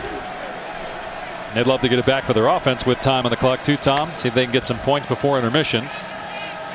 See if Boise State takes your guys' advice here and runs it on 2nd down with Mahone. Nope, going to be a pass play. Bachmeier with time to throw. It was high, but it's caught. And let's see if Butler got out of bounds. No, he did not. Clock is running. It's a pickup of about 8. Now you have the option. It's 3rd and short. You can run it or throw it. Clearly, as evidenced by the first couple plays of this drive, they're thinking through the air. But you also have to think with this quick strike ability of this Florida State offense, you certainly don't want to leave any time on the clock and allow James Blackman and company back out on the field. They shift Shakir out of the backfield. And that's where the ball's going. And Shakir has the football, making the catch. The clock will stop to move the chains with 1:09 to go as Boise State is into Florida State territory. And now you start to think about tempo a little bit. Now you start to pick it up. As you recognize about 60 seconds left. Got to have a little urgency. Another pass play. Bachmeier over the middle, and it was dropped by Evans. 2nd and 10. Bachmeier, true freshman from Murrieta, California. He was homeschooled until high school. He's got 3 brothers named Bear, Tiger, and Buck. We already mentioned what the family's dealing with. His dad, Mike, underwent brain surgery 2 weeks ago, so he's not here. It's the first game of Hank's he's missed in 14 years. So Mom April is here. Bachmeier. He's got Butler, and let's see, it's a gain of about 4. You said, do you stop it with 40 seconds? It's 3rd down. We'll see how they handle it with 2 timeouts left. You just play with urgency. I would hang on to my timeout at this point. I certainly wouldn't be willing to burn one at this point, knowing that you could give a lot of extra time to Florida State if you're stopped. Florida State rushing 4. Bachmeier stumbled a little bit in the pocket. Now throws downfield. Got a man. Thomas on the catch inside the 10. Bachmeier did a heck of a job. A timeout called here. Clock stop anyway just to reset the chains. 24 seconds to go.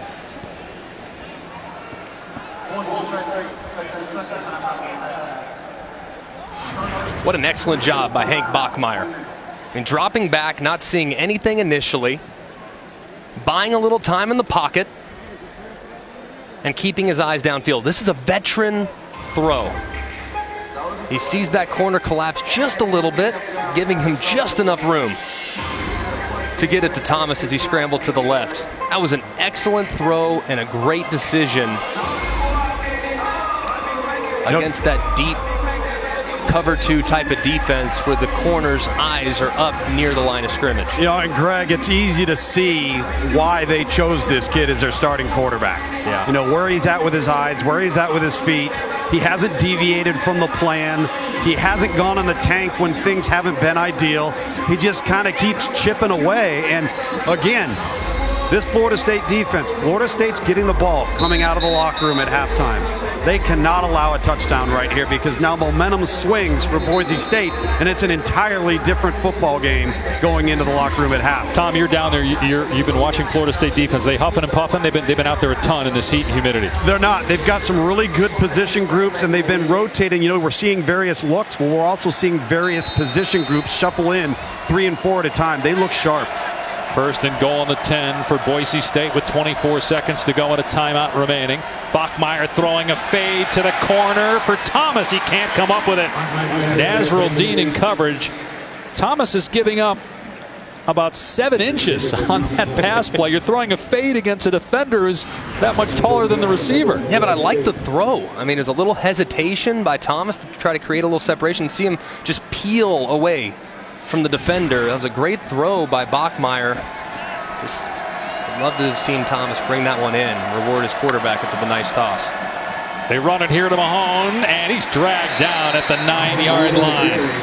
That was Dennis Briggs making the stop. Another timeout is called here with 14 seconds left. Boise State out of timeouts.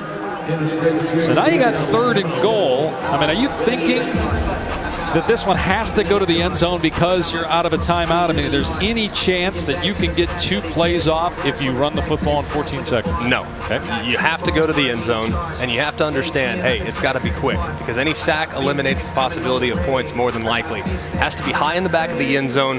If you're Boise State, you say it's us or no one. It's one of those throws. So who's your best option at wide receiver?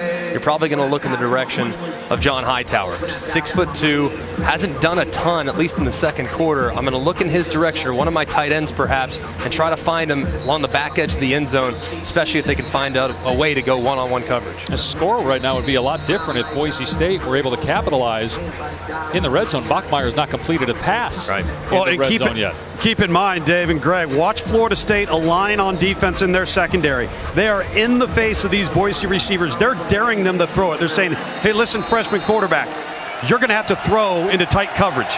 Here's Hightower, split out to the left. Bachmeier rolling to his right. Holds on to the ball, now throws back across the middle. And it's caught for a touchdown by Butler. There's a penalty marker down in the end zone. The back judge was trailing him the entire time, and I think they're going to check to see if he was out on the back end line. If the receiver stepped out, he can't be the first to touch the football unless he is blocked out by the defense and forced out. Then he can come back in and touch it.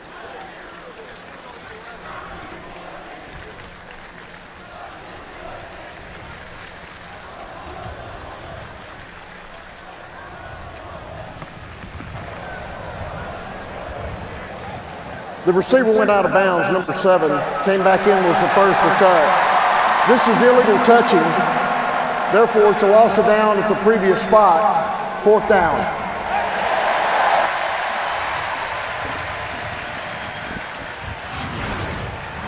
You're going to see Butler. You're going to see him work to the end right here, and he's going to step out before he comes back to try to make the catch.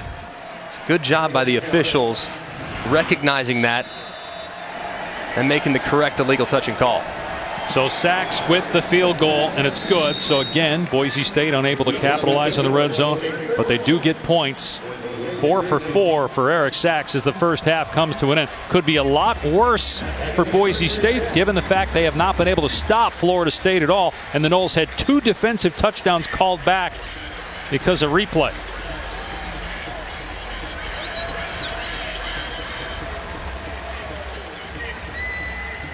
And I'm sure the coaches for Boise State will talk to senior Killian Butler and say, you got to know where you are in the field. There was not even a defender near him, so it was an easy call for the officials. And he went out on his own, came back in. Still Bachmeier. It's a great throw. All right, let's check in with Tom. Well, Coach, a lot of positives to take into the locker room there. If there's an area that you feel needs to be addressed most to come out in the third quarter, what would it be? Well, we got to tackle better on defense, and we got to stop letting the quarterback get out of containment. We lose the containment. We're giving up too many big plays on defense, and a lot of them have to do with tackling. You've also created your fair share of explosive plays on offense. How would you assess the performance of James Blackman so far? I think James doing a good job leading our offense down there and scoring. We had one bad series there, and other than that, he's done a great job. Blackman with as many touchdowns, 3, as incompletions in the first half, and Florida State leads 31-19. We come back. Matt Berry, Jesse Palmer, Joy Galloway will catch you up with everything at halftime after these messages. On ESPN, Dave Pasch, Greg McElroy, Tom Luganville in Tallahassee. Hot, humid.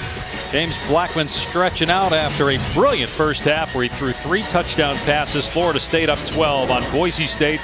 And the season opener for both teams, the game originally scheduled for Saturday night on ESPN in Jacksonville, moved to a noon kickoff 2.5 hours west to Tallahassee because of threats of Hurricane Dorian. Florida State will start on offense here in the second half, and it will be a touchback and come out to the 25. This Florida State offense has looked excellent in the first half, mostly because of these explosive plays. How about Cam Akers' first drive of the season, breaking through, breaking a tackle, then going the distance. And then Terry wanted in on the action. Made a guy miss, great block on the outside. He goes the distance for a 75-yard touchdown catch and run. And then the double move post pump to Helton out of the slot. Beautiful throw by James Blackman on the vertical. It's been really impressive to watch this Florida State offense work throughout the course of the day. Let's see what Kendall Briles has dialed up for the second half. And on that touchdown by Akers, that was on 4th down. They did not convert on 3rd down that entire first half. You'd have 31 points. Blackman going to run it here. Don't know if there was miscommunication, if that was intended. There's a flag down as well. Blackman scoots out of play, close to the line to gain at the 35-yard line.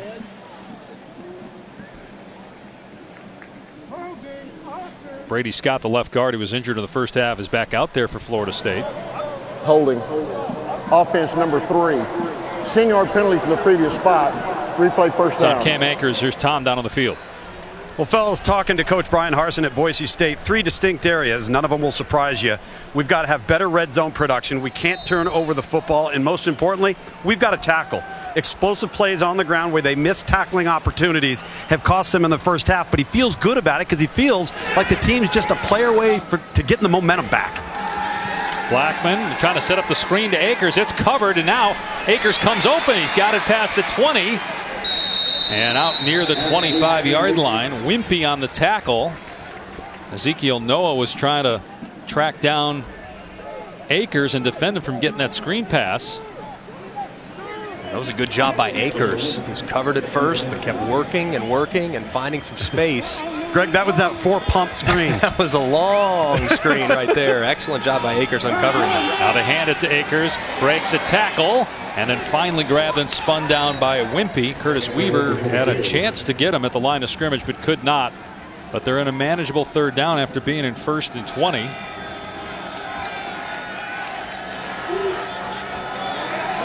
Third and 8. Again, no 3rd down conversions. 0 for 4 in the first half. Blackman hits McKitty, and he stretches out. We'll see. Looks like they're going to mark him short. Probably stepped out before he extended the ball, even though the fans are booing. But Florida State's up to the line as if they're going to go for it on 4th down. It was a good effort from McKitty. Florida State went for it in a very similar circumstance early in the game, and it led to a touchdown. So this time backed up, though, in their own end. Difficult spot on the field to even consider going for it. Yeah, especially when you got a 12-point lead, first drive of the second half. What a much-needed series, though, on defense for Boise State, fellas. See if they can get something out of their return game. Avery Williams, a very good punt returner. Now we've got a stoppage. They may review the spot and where McKitty went out of bounds and where the ball was when he went out of bounds. It looked like he stretched. It was tough to see exactly where he went down. Florida State is taking a timeout to challenge the spot on 4th down. So keep in mind now, this did not come from the booth.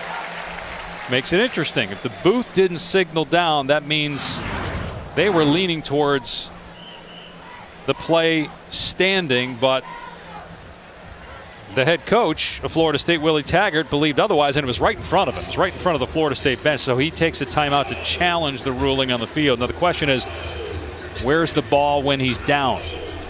You can see that left arm extend. Just tough to tell exactly where his body was down. And honestly, it looked initially as though McKitty extended the ball before he hit the ground. And I thought it was a first down at initial glance because of the effort. And it really didn't look close, did it? I mean, it looked like he had it and stretched it out well past the 35-yard line. And he's laying on the Boise player. Correct. And the left arm's extended before it looks as though that left hip and left knee are on the ground.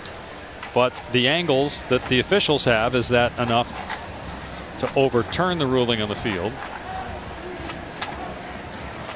I think it is. After reviewing the play, the runner's knees were off the ground. He extended the ball beyond the 35-yard line. It is a first down. The ball be placed just beyond the 35-yard line. 1st and 10. Guys, that's big. It was 1st and 20. Boise State trying to get quick 3 and out. And now the Noles offense, which has been potent today. Decent field position after picking up that 3rd down. And an excellent use of the challenge, too, by Willie Taggart, calling the timeout and getting the play overturned. And gets to keep that timeout.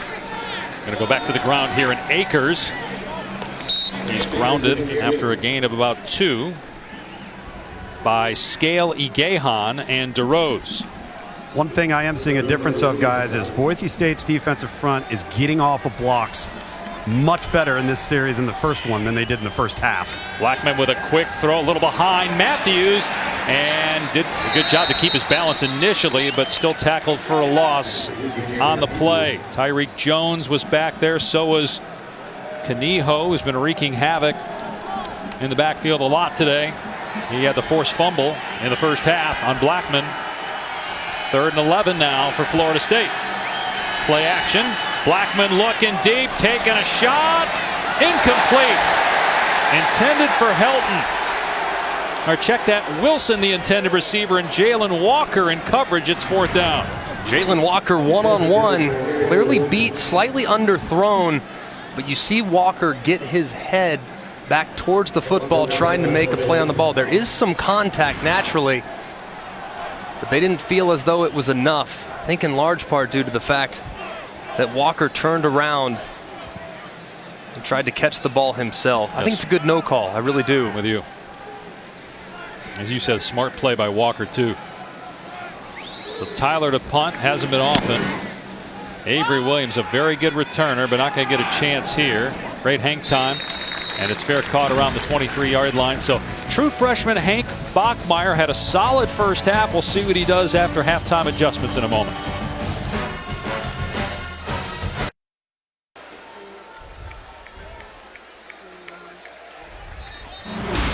Welcome back to Tallahassee, where true freshman Hank Bachmeier is making his first career start.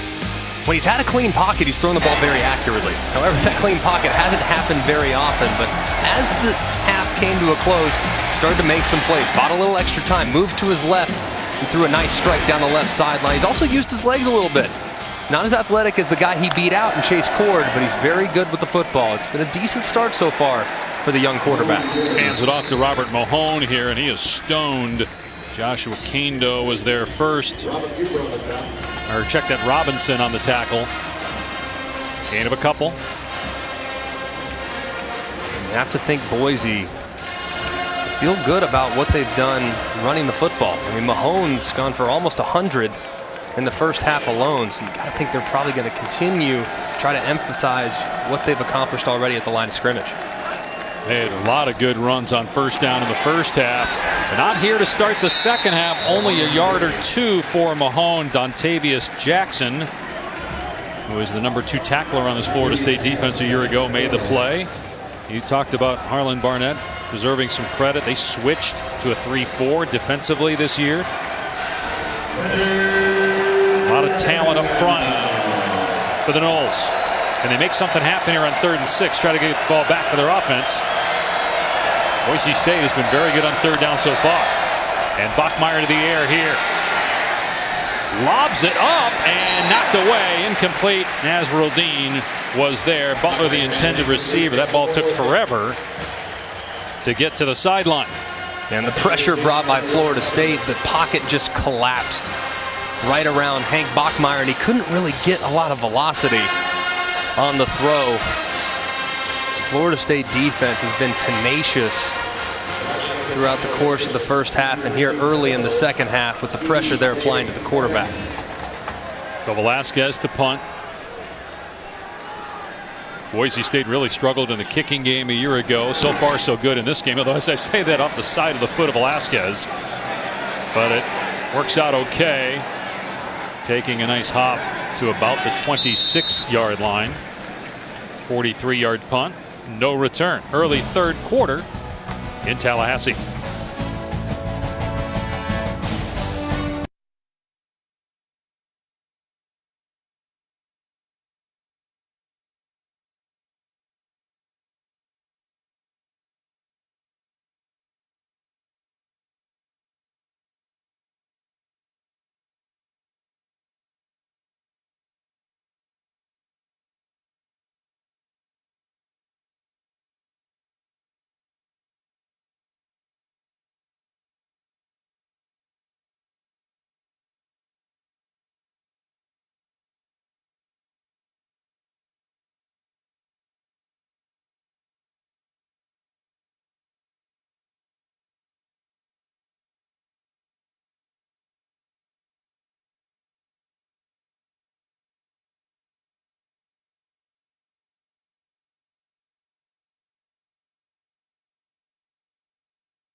His pass incomplete, was high, intended for John Bates. There's some pressure by Stanford Samuels.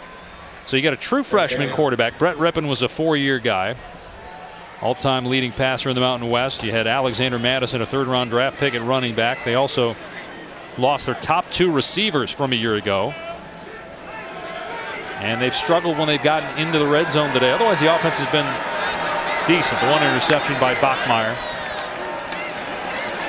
Pass over the middle is caught. Across the 25-yard line of Shakir. Kando brings him down along with Becker. I tell you, Greg, these backs for Boise State, man, they will step up and knock you out in the hole. What great pass protection once again, protecting the young quarterback Bachmeier. There's been so many delayed pressures from Florida State. A couple plays ago, though, you referenced Stanford Samuels coming off the edge. And Florida State has given Boise State so many looks defensively with late pressures that it's to credit to these running backs for Boise. It's a credit to them for recognizing those pressures, especially Helani, the true freshman, when he's been in there. Carlos Becker shaken up. You look at Boise State's schedule, they have to go to BYU, also to Utah State. Jordan Love, who many think is a future NFL first-round draft pick, he struggled with 3 interceptions for Utah State yesterday. They don't play Fresno State in the regular season. But obviously, Boise State every year is a contender to win the Mountain West. Yeah, Yeah, they're so well coached, such a culture that's been created there, and they have really good personnel. When we went up and saw them, I was fully expecting to see a group of 5 school. Maybe a school is slightly smaller, but still had great athletes. It was the opposite. They had big bodies and capable guys along the line of scrimmage, both offensively and defensively. Everybody in our line is 6'4", 300 pounds or bigger. Bachmeier steps up, delivers. First down catch by Butler. And he's taken down at the 40-yard line. 18-yard pickup for Boise State. That was really well done by Hank Bachmeier and a great job by his offensive line. In holding off, seeing the twist going on up front, Bachmeier keeps his eyes downfield, drifts forward, throws a strike for a 3rd down conversion.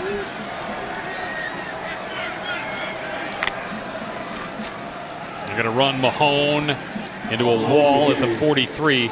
You know, for young quarterbacks that might be watching this, kids that are high school or want to be quarterbacks growing up, that last play, Greg, is that by Bachmeier, is that innate, the climbing the pocket, or is that coached? No, that's coached. Because natural instinct, as soon as you see that disappearance, I want to take off. I want to go run. Bachmeier, however, poised, moved up in the pocket, kept his eyes downfield, and located the wide open receiver for the 1st down conversion. Bachmeier in 2nd down. Pulled in by Evans, and he's got the 1st down and more. Oh, well, look what he did to the defender. He trucked Stanford Samuels and is inside the 40-yard line after a 19-yard pickup. Octavius Evans has been a guy that Boise State coaches have been waiting to see. They thought he could become eventually a #1 wide receiver. You see some of that ability. He's 210 pounds, got banged up early in the season last year, so never really reached his potential, but he's got a lot of talent. They have high hopes for him this season.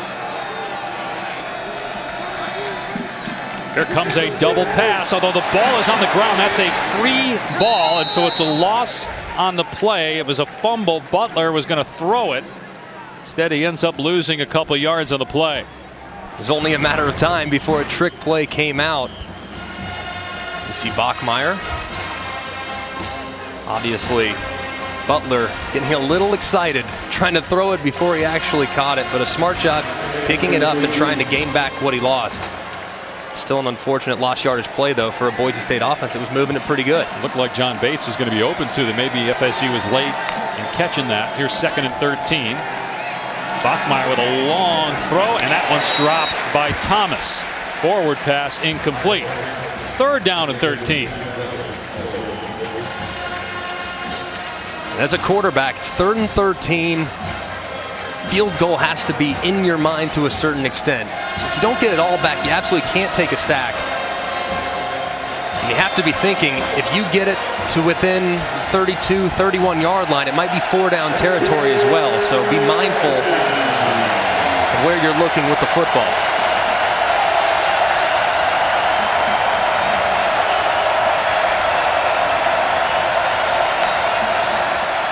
Here comes pressure. Bachmeier doesn't see it, and he's thrown down by Carlos Becker for a sack.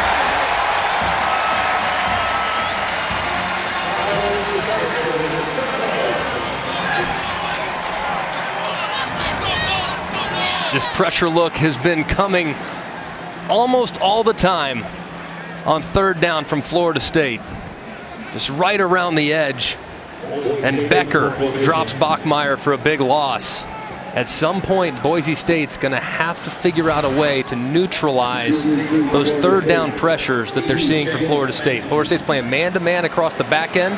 They're challenging Boise State in one-on-one coverage, and they're trying to heat up the young quarterback, and they've had a lot of success to this point. That possession, though, derailed on that 1st down. This is a horrible kick into the Boise State bench. So you have the 1st down play where the double pass, the backward pass, is dropped, and so it ends up being a negative play, and then you have another drop on 2nd down, a sack on 3rd down, a terrible punt that went 9 yards. Florida State's defense stepping up. Had a rough 2nd half of last year, but much better in the opener in 2019.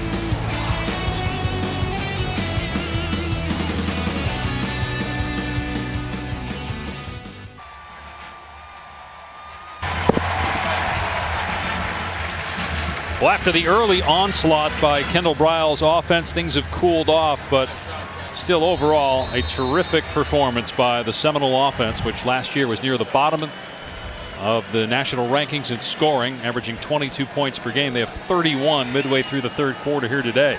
Only scored over 30 for an entire game just a few times a year ago. Here's Blackman to throw it first down, and it's pulled in by Matthews in Bronco territory at the 46-yard line, a 14-yard pickup. This has been a shot for Kendall Briles traditionally, where they want to try to take the top off the defense. Have positive momentum, bad kick by Boise. This is where you might want to go deep. Blackman taking a shot here as you called, but Gavin can't hang on. Throw his hands inside the 10 with Avery Williams trying to cover him. And when they feel like they capture momentum with their defense or their special teams, they get very aggressive offensively. That time Gavin in one-on-one working against Williams. Pretty well thrown football. Just unable to bring it in. I like the shot play mentality with a little momentum that Florida State has on offense.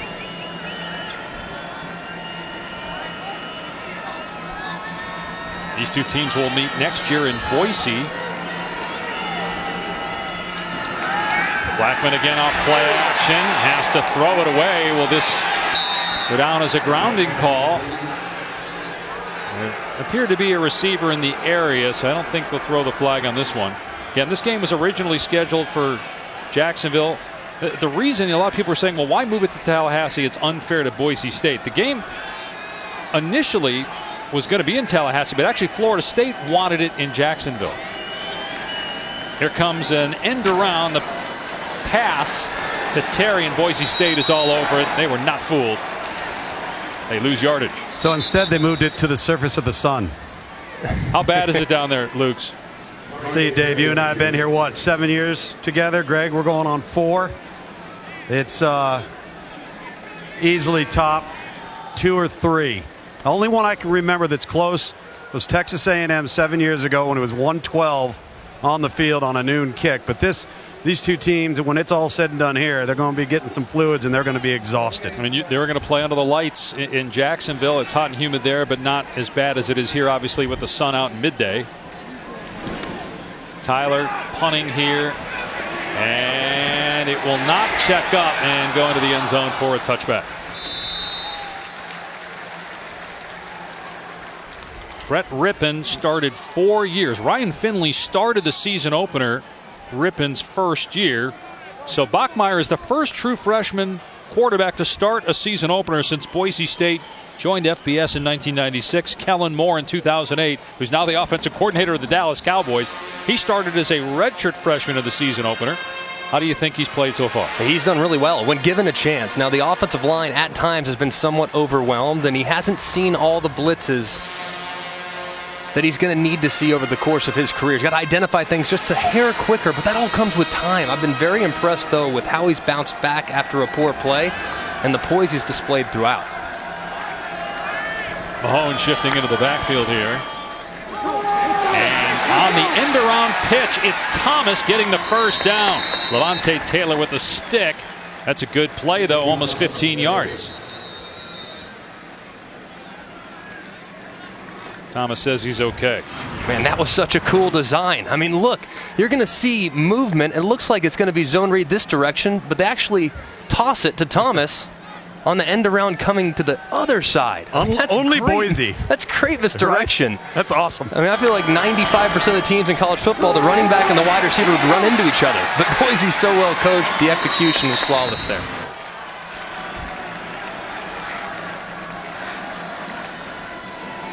They run Mahone, able to shake a tackle, get to the second level, and into Florida State territory. A 19-yard pickup. Mahone over 100 yards on the day. He'll hobble to the sideline, though. They need him out there. He has definitely been their best back today. Very decisive, north-south runner. He's displayed some good patience. He's the most experienced and has handled the leading role well today. Olani, the true freshman, is in there now, but Bachmeier will throw. And the ball comes out. It's recovered by Florida State. Scooped up by Robert Cooper. Pressure from behind by Marvin Wilson, getting the strip sack on Bachmeier.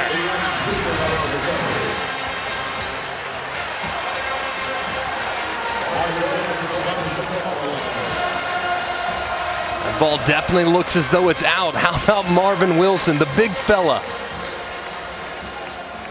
beating John Mulchin, the left guard, and getting to the quarterback. What a huge play, as it looked like Boise was starting to gather some momentum.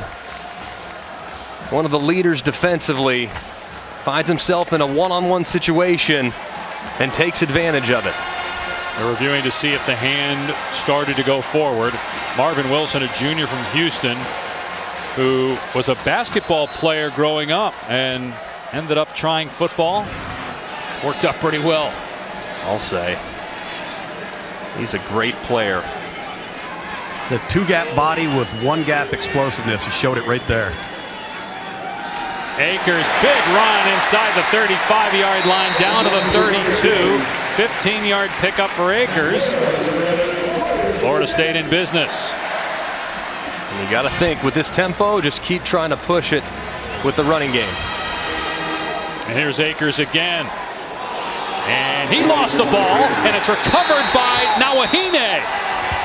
So Florida State gives it right back to Boise State. Wow. It looked as though Akers, as he was going to the ground, the ball's in his right hand. It's How out. about the job by Wimpy? Riley Wimpy getting his left hand on the football while engaged with Dante Lucas to jar it loose. What an unbelievable effort by Riley Wimpy. And it's, you see Nawahine there noticing the ball is out, grabbing it. Wimpy, who's coming off an ACL injury in November against BYU. A big forced fumble after Boise State coughed it up themselves. Time for Bachmeier, lobbing it over the defender and caught by Bates. He got that over 6'5" Janarius Robinson right to the tight end Bates. Beautiful throw. This is called layering the football. You throw it up and over one defender and underneath another. It's a beautiful throw to Bates on the post wheel combination. 24 yards. First down at the 46-yard line. Bachmeier in trouble here. Escapes the pocket. Throws back across the middle to Butler. And he's got the 31-yard line. 15 more yards. I'll tell you what, Bachmeier's starting to get in a little bit of a rhythm. He's starting to move around a little bit, play a little more natural. Oh, man. That's late. But no whistle. Here's Mahone, able to shake that first guy. No whistle, but guys, I'll tell you, that head referee was given a mouthful to that Florida State sideline and that defender. I'm surprised, though, that he just didn't pull it. I mean, the bottom line is it's late. If nothing else, it's a late hit. The question is it targeting? Is he attacking and launching there? But nothing else, that's 15 yards for a late hit. Yeah, at the bare minimum. Bachmeier, open receiver. Butler has to go up high to make the grab. And they're in the red zone again. It's been a struggle down here for most of this game.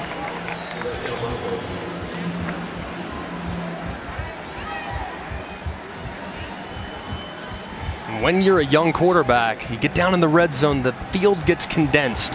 Things happen faster, so you have to see it quicker, be more accurate. He's struggled so far, trying to change that right now here in the third quarter. Looking for his first completion in the red zone. Instead, it's a run play. Mahone grabbed after a gain of about 3 by Lars Woodby. 3.5 to play in the third. You know, Greg, the one thing that he hasn't done, though, is he hasn't been risky with the football. He's had really good, for the most part, situational awareness of how important this area of the field is. And so he's been smart with the football. And if that means incompletions, hey, at least you have a chance to get points in the field goal game. No doubt. Smart with the football. And be very smart in regards to the clock in your head. Can't take big losses against all-out pressure here. Bachmeier looking for Helani out of the backfield. Incomplete. Amari Gaynor did a good job in coverage that time. A little shaken up on the play. 3rd down and 7 for Boise State, and Gaynor takes a seat. Just think how long that Florida State defense has been on the field today. 82 snaps already. And we're not even into the fourth quarter. In this type of heat, week 1, you're not really in game shape. It's really hard for your body to handle these type of elements at this point of the season. Look at that, 30 minutes. You talked about the 82 plays. 30 minutes that defense has been on the field.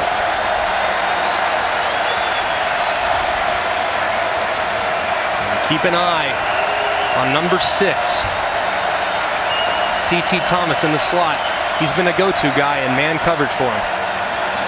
Bachmeier instead throws a fade the other way. It is caught. Did he stay in bounds and get the foot down? Shakir, it's like he was carried to the sideline, but they're going to say he got a foot down. It's a touchdown. Great throw, and how about Shakir hanging on while in midair he's being carried by a defender. You're going to see his right foot go down in bounds. What a catch. When you get in that all-out pressure look that Florida State showed on the last couple downs, you have press coverage with one of your slot receivers against one of Florida State's safeties. It's advantage offense. It's a great throw and catch. 2 feet down. On the slot fade to Khalil Shakir. Maintained possession all the way to the ground. Shakir had just 1 touchdown a year ago through the air. Had a knee injury late last year. The extra point didn't look pretty, but it's good. And look at this. Now a flag is down, but look at the score. Despite the domination of Florida State in the first half offensively, the Broncos are only down 5 with a ton of time left in the game. How about this true freshman? Ran into the kicker, so declined the penalty, but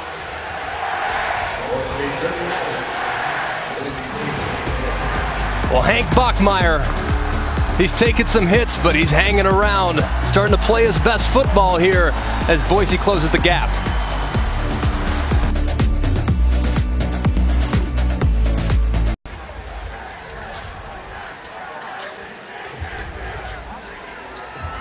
Well, he's the highest rated recruit they've ever had at quarterback. And when talking with Brian Harsin, we visit with Boise. We said, you know, it's going to be originally in a neutral site in Jacksonville. Are you okay starting a true freshman? Does that factor in? And it goes, no, not at all. He said he can handle it. That's the way we go. They hadn't decided at that point between him and Chase Cord. They were fine with Bachmeier starting in this kind of an environment. Yeah, he's handled it incredibly well for a young kid. And freshman quarterbacks now, they can come in and they can take the college football world by storm. Now, he's taken some lumps. I mean, it's not been a flawless performance. My goodness, he's hung around. It's really, really impressive to watch him battle back from adversity and really make some plays over the last few minutes. Velasquez kicks it in the field of play, but doesn't matter. They're going to fair catch it. It will come out to the 25. Florida State's lead down to 5. Does that say Hank for Heisman? I mean, hey, why not? You might as well start it early. Tell you what, though, this kid, if this is just the beginning, he's going to be a player. I mean, really a player over the next few years. I mean, he's gotten more and more comfortable as the game's gone on. He's not seeing ghosts. He's been accurate. He's taken hits and gotten right back up. And that's the type of guy you want to play for, that's for sure. Meanwhile, Florida State has to figure out what's going on with the offense. Last 5 possession, 4 punts and a fumble, which just led to a Boise touchdown. They're going to take a shot on first down. Blackman throws it deep, and it's nearly picked off. It was intended for Terry. Avery Williams was down there for Boise State. That's an offense. Tyreek Jones was there as well and almost got the interception. If Jones actually is looking for the ball, he probably picks it off, right? Yeah, they were just trying to beat him to the spot. Avery Williams did a good job of walling Terry and turning back and looking for the football. Excellent fundamentals for the defensive back.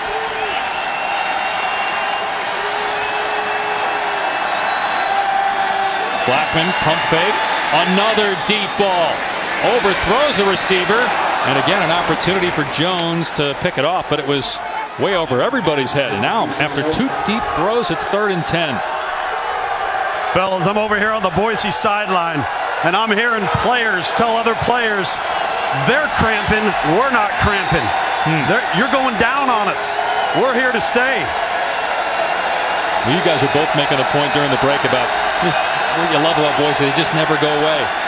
They're never out of it. And they sack Blackman. It's Hatada getting the sack at the 15-yard line.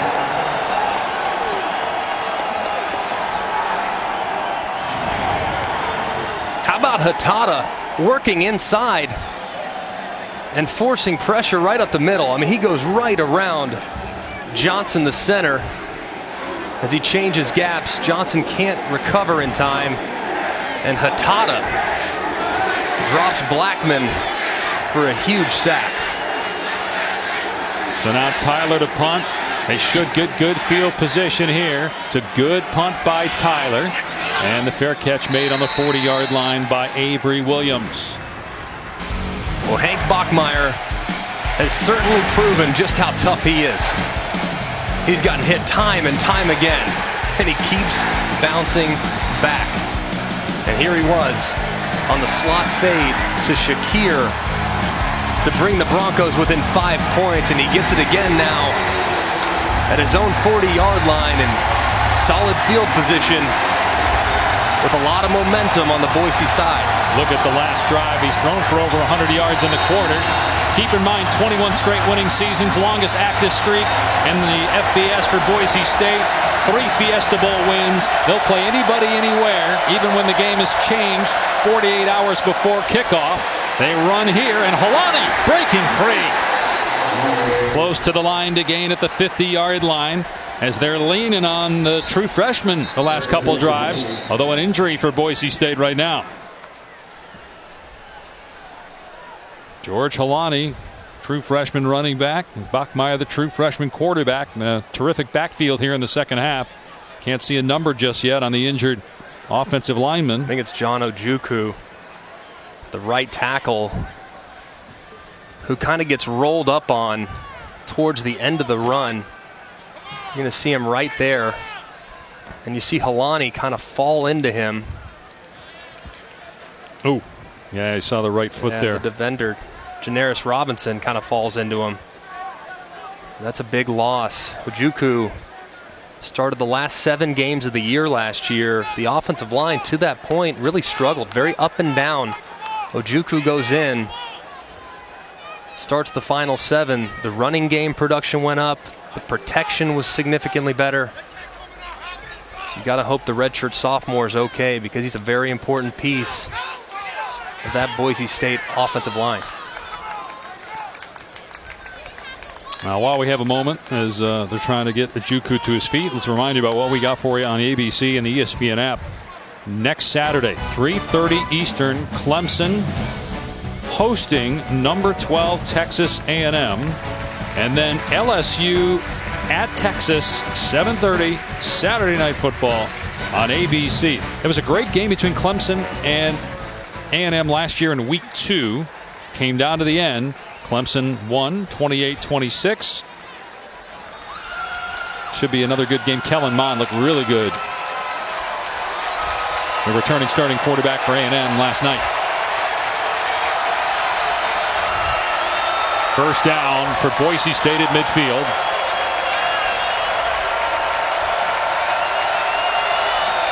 So they got John Molchon moving over to right tackle here because of the injury. A catch is made by Shakir, and he's at the 46-yard line. Jake Stetz is in the game at left guard with Molchon moving over. Yeah, Molchon's played everywhere, so he's very comfortable sliding out to tackle.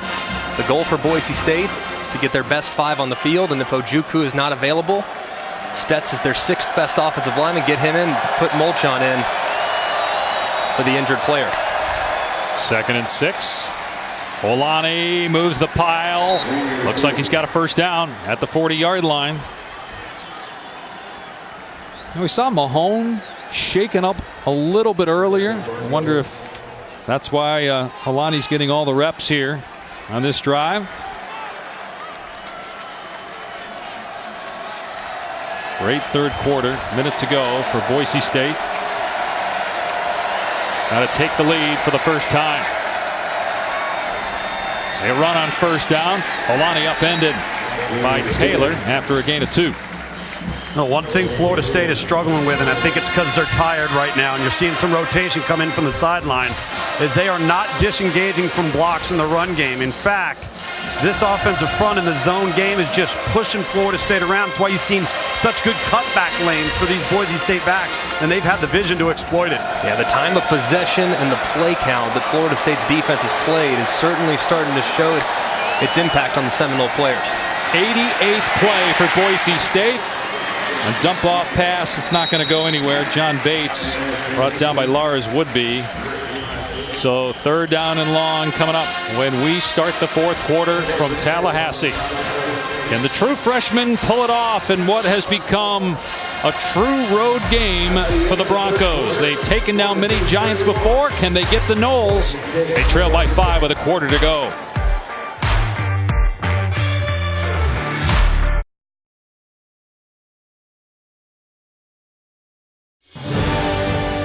ESPN celebrating 150 years of college football. They passed Greg McElroy, Tom Luganville, and Tallahassee. Florida State, 1 loss in the last 15 years when leading by 18 points or more. That happened against Miami last year.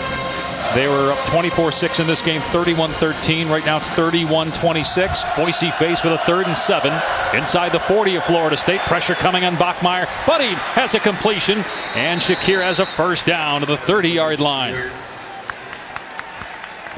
It's a great job by Bachmeier, recognizing the pressure, knowing that there was a free runner defensively for Florida State right here.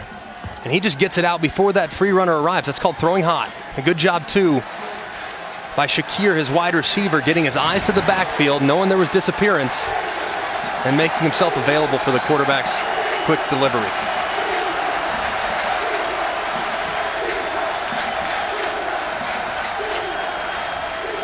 A give to Mahone around the right side. They sealed off, and Mahone somehow sneaks out of there. Where did he step out? They're going to say that he actually was able to tiptoe the sideline and didn't go out of bounds until he hit the 16-yard line. Well, the head linesman, guys, is giving him, I was standing right on this sideline, he's given him about 3 extra yards from where he stepped out of bounds, but he couldn't see it because he was behind the defensive pursuit of Florida State. So Boise might be the beneficiary here of a couple extras. Looked like it was really close. But like you said, because of bodies, it's tough to tell exactly where that foot stepped on the line. So here we are, guys, in the red zone again for Boise State.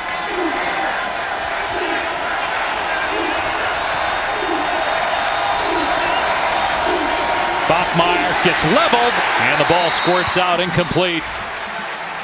Marvin Wilson making his presence felt again in the face of the QB. That time, similar pressure from Florida State off the right side. Boise State didn't have enough blockers to handle what the Seminoles were bringing defensively, and Bachmeier opted that time to not throw the hot route, who was actually open over the middle of the field. He's 1 for 11 throwing in the red zone. On 2nd and 10, Bachmeier, and out of the backfield, it's Holani. He fumbles the ball, and Jackson tried to pick it up, and I think Boise State got it back. Dontavius Jackson, rather than falling on it, tried to scoop it up, and Boise State got it back inside the 5-yard line. And Collingham was able to get it. That's exactly who it was. Number 5, First down. Garrett Collingham, the backup tight end. Holani trying to do an awful lot.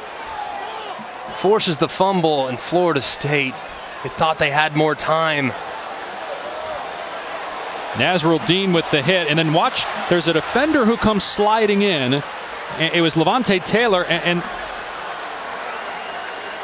there maybe it was confusion between him and Jackson, and then Jackson was trying to grab it. Taylor was trying to grab it.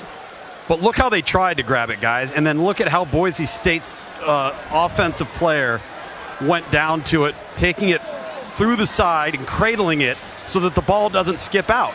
Wow. Those coaches at Florida State are going to be nuts over that when they watch that on tape. Man, that's just so unfortunate. If you're the Seminoles, you make a great play defensively, you dislodge the football, you have 2 guys around it, and you're unable to come up with it. Great hustle from Boise State, but they are very fortunate to have first and goal here inside the 5. And a chance to take the lead for the first time. Mahone in the backfield with Bachmeier.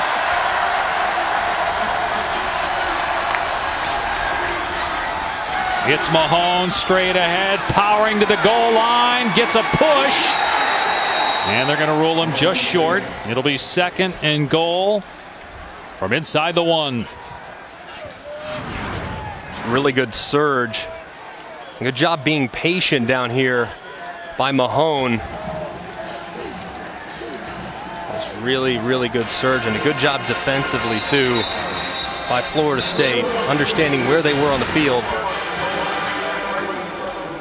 and holding up Mahone with all their might. Yeah, Dennis Briggs showing his strength. Unreal. They are going to stop this and look at it to see if he got in. Now, if I'm Boise State right here, though, I'm mad that they're stopping it.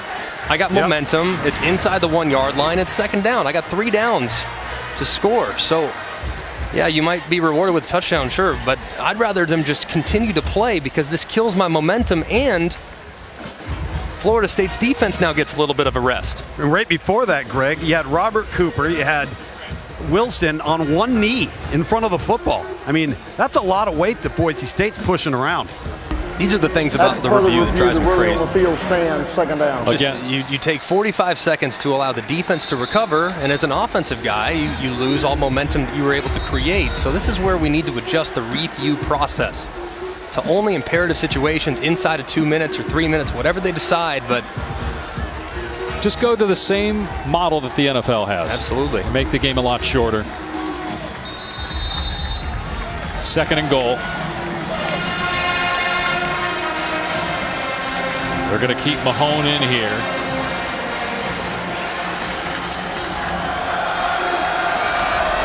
Mahone, and he gets an easily touchdown. Boise State. The Broncos have the lead. 19 straight points after a 10-play, 59-yard drive.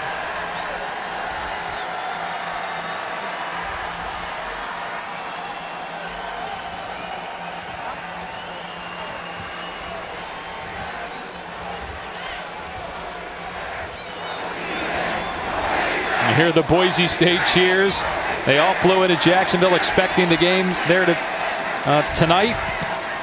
But they said, that's all right, we'll get in car, we'll rent cars, buses, whatever it takes to drive 2.5 hours west to Tallahassee. We'll find some hotel rooms. And they're right behind the Boise State bench cheering on their true freshman quarterback who's making a name for himself today.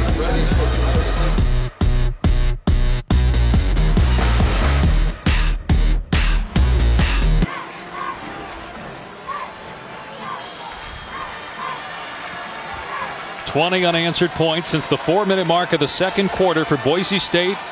Keep in mind, Florida State had a chance. Boise fumbled the ball at the 5-yard line. 2 Seminoles had a chance to get it. Neither could. The Broncos got it back, eventually scored, and had the lead for the first time.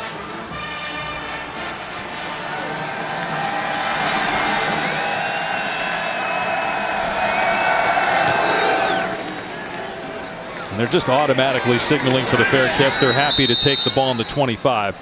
It's not like we haven't seen this before against a Power 5 team for Boise State. Of course, Statue of Liberty, everybody remembers that, against Oklahoma to win the Fiesta Bowl. Then they went to Eugene and knocked off Oregon in 2008, 2010. They were ranked number 3, so it really wasn't an upset, but still Virginia Tech was very good. And then taking care of Arizona New Year's Eve 2014 in the Fiesta Bowl, knocking off a top 10 team. Now, Florida State isn't ranked in 5-7 a year ago, but still, this is impressive at a true road game in this kind of heat, trailing by 18 points. But why should we be surprised? They go back to Cam Akers, who fumbled earlier, and Wimpy drags him down after minimal gain on 1st down. Greg, that's the tackle that Boise State did not make in the 1st quarter. Yeah, they are flying to the football. Yep. They're feeding off the momentum that's been created by a couple turnovers and fortuitous plays. Boise's defense is really flying around. They put DJ Matthews in the backfield, and they swing it out to him on the perimeter, and Boise's all over it. Oh, he gets leveled. How about that forearm from Canijo? Big lick and a negative play. It's 3rd and long. I'll tell you what, man, this Boise defense, they have a beat on what Florida State's doing offensively. We're not seeing those slants, those hitches, those nice throws, those easy completions anymore from Florida State. They got 1 3rd-down conversion all day. Terry with the catch, but they got him at the ankles, and they're going to stop the play. Forward progress to the 33, but it's short of the line to gain. Avery Williams held him up for his teammates. It is 4th down and 2. Plenty of time left, so Florida State just going to punt it away. But it's a 3 and out. It's a great job by Boise defense. Excellent. Tackle in open space by Wimpy. And they try to get an easy completion, get the passing game going a touch. They pursue, and they keep the ball in front of them on a hitch route on 3rd and 10 that only gains 8. Excellent work by this Bronco defense. Good punt by Tyler. And the fair catch made on the 24-yard line. 42-yard boot, no return. Boise ball with the lead when we come back.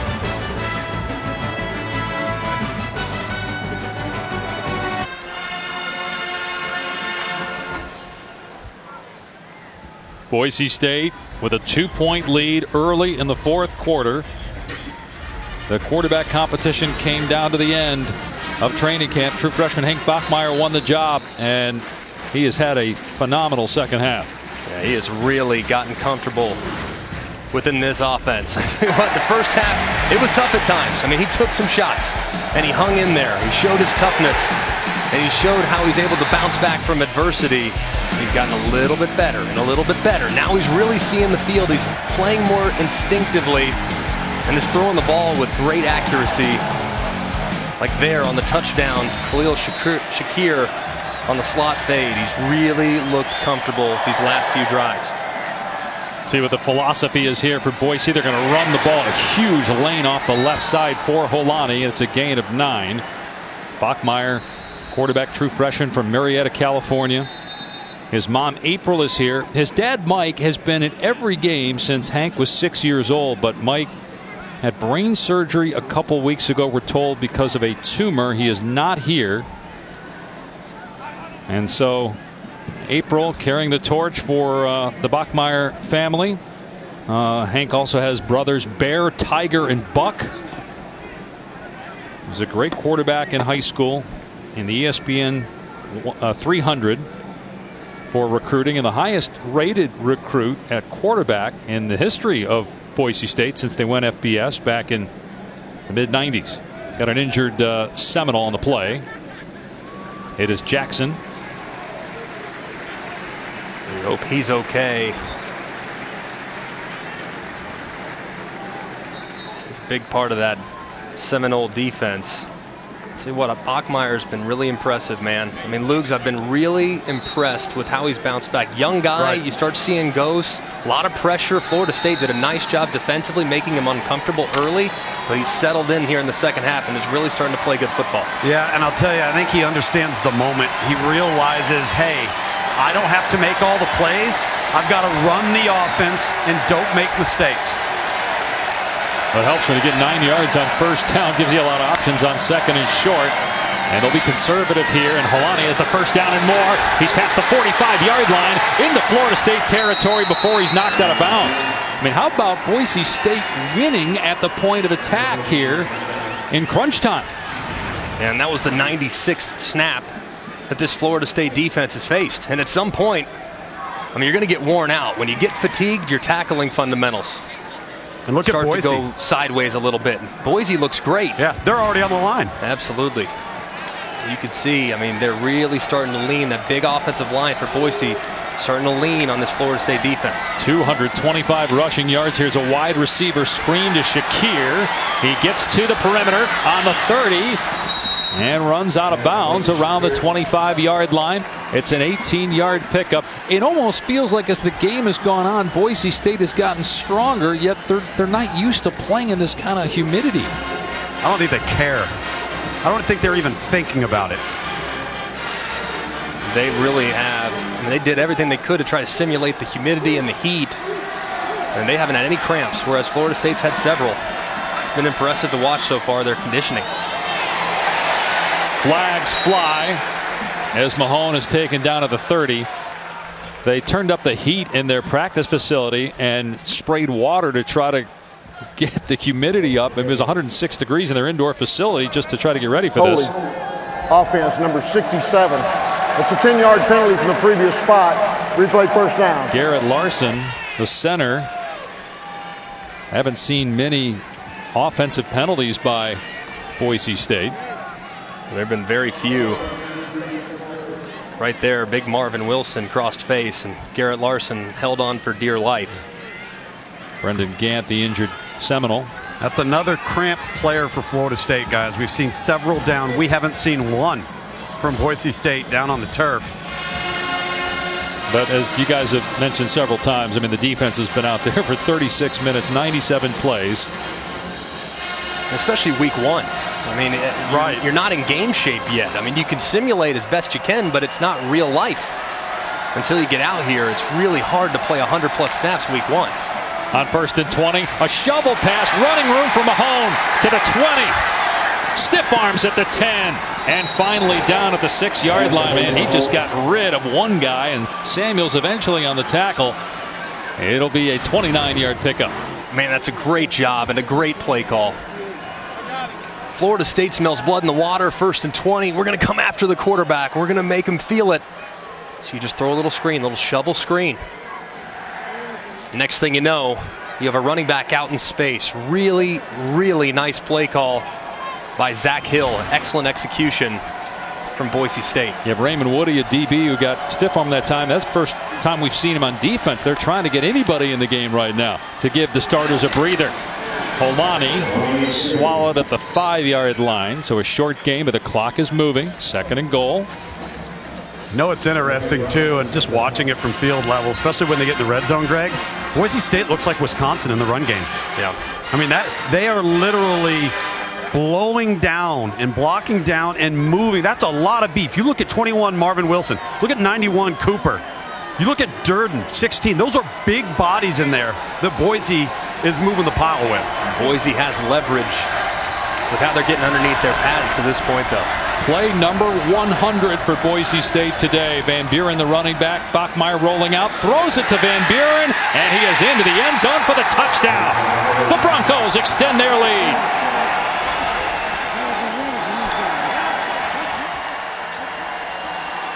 Impressive, quick drive. 71 yards in less than 3 minutes. From down 18 to up maybe 9, pending the extra point. Tell you what, Zach Hill, the offensive coordinator, is calling one heck of a second half. See what the penalty's about. Pass interference. Offense, number 47. Number 47 was downfield blocking. The ball was caught beyond the line. It's a 15-yard penalty from the previous spot. 2nd down. Boy, it was hard to see the flag. I mean, I don't even think that Florida State saw the flag either. But you had an offensive lineman way downfield blocking. Pistone. Yeah, and they called 47. He's at the end of the line of scrimmage right here. That's where he is at this point. So he wasn't downfield. I'm not sure who they are calling, though. Are they calling number 7, Killian Butler, who was on the outside, and running off? Boy, he called 47 on the call, and now he's trying to explain it to Brian Harsin. And 47 was just protecting the edge, so they clearly either got the number wrong, but even as I looked at Killian Butler, it didn't look as though... I don't know how that's on Pistone for pass interference. This is called 321 loop pass. You're essentially trying to fake a long stretch play, and you're trying to get your running back to the outside. There was nothing nefarious about that at all. He's just sealing the edge. I mean, he wasn't downfield. He wasn't doing anything outside of just sealing the edge and trying to capture the edge. On 2nd and goal now from the 20. Buckmeyer finds Evans over the middle. And he's down at the 12-yard line. Yeah, I think what they did is they messed up. They said 47 and they meant 7. Akilian Butler, like we said originally, he was. It does look as though he was not turning around trying to make himself available as a wide receiver. So that's a correct call. But 47, just left shaking my head there for a second because he did not do anything illegal. 3rd down and goal from the 13-yard line. 2-point Boise State lead at the midway point of quarter number 4. And we got a stoppage of play here. Boise State calls a timeout. 2 remaining for Brian Harsin.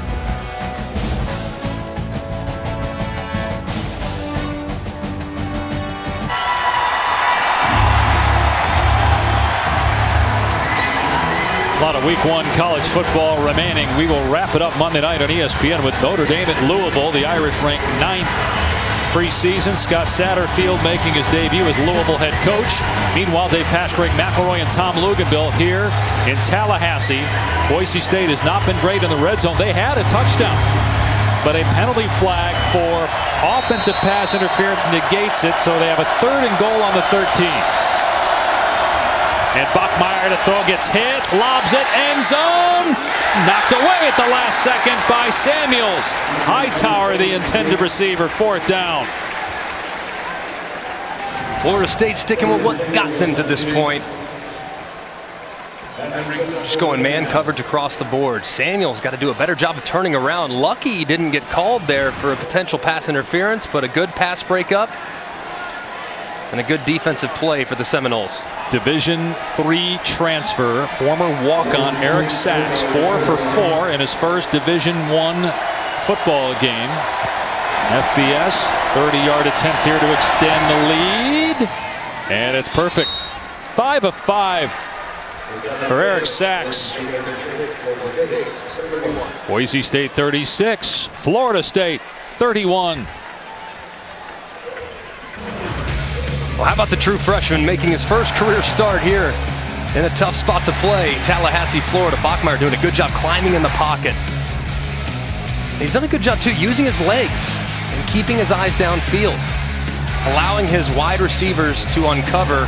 He's also seen some of that rush, understanding when his protection's going to be short. He's got to lose the football.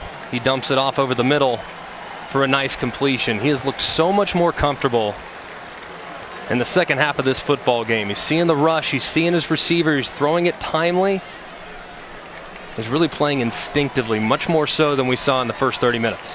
All right, guys, you got an injured Florida State player. We're going to try to get you the number. It looks like Janaris Robinson, number 11. What has to change now for Florida State offensively? James Blackman had the hot hand in the first half, cooled off significantly in the second.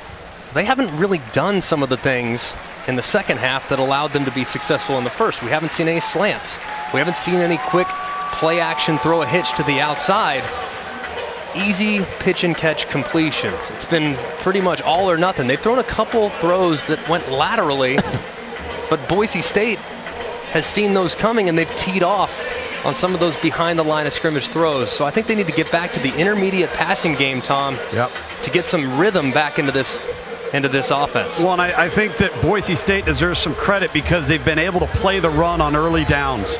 And there hasn't been success on the ground for Florida State in the second half like there was in the first half. So now all of a sudden, I don't want to say they've pressed the panic button, but their answer seems to be immediately go downfield. But that's a low percentage play, and they haven't completed any of them.